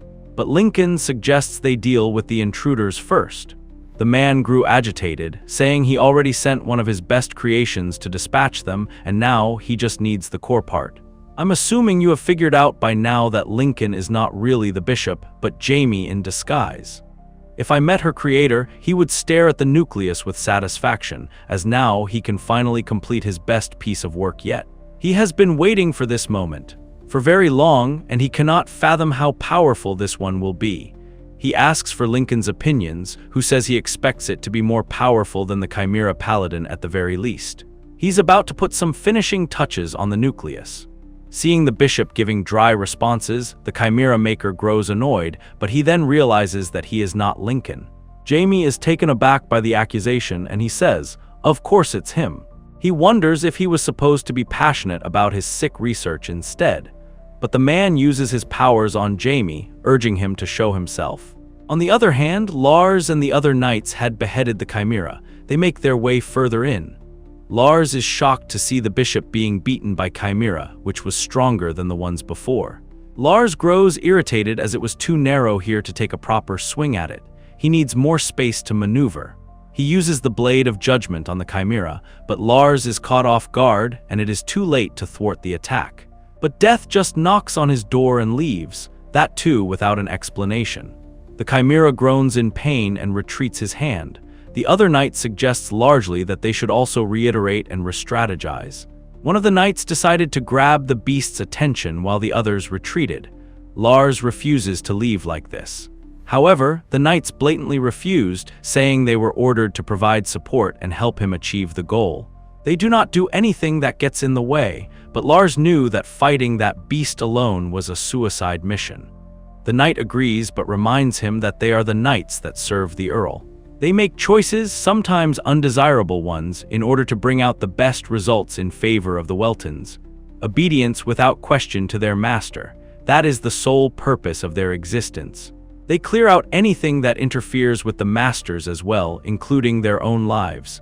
But too large, it made no sense, and he cannot allow this to happen. Soon enough, the ceiling begins to tumble. But the chimera comes out unscathed with the knight in his hand. He tries to crush the knight in his hands, causing the knight to groan in pain.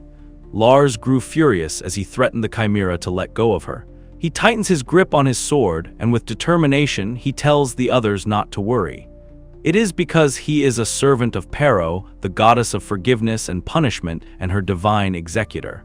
So activating his magic, he orders the chimera to perish. And with one slash of his sword, the chimera begins to wail. Lars cannot believe he had to release the power of the divine executors. 7 outstanding paladins were bestowed with special powers by Pero, the goddess of forgiveness and punishment.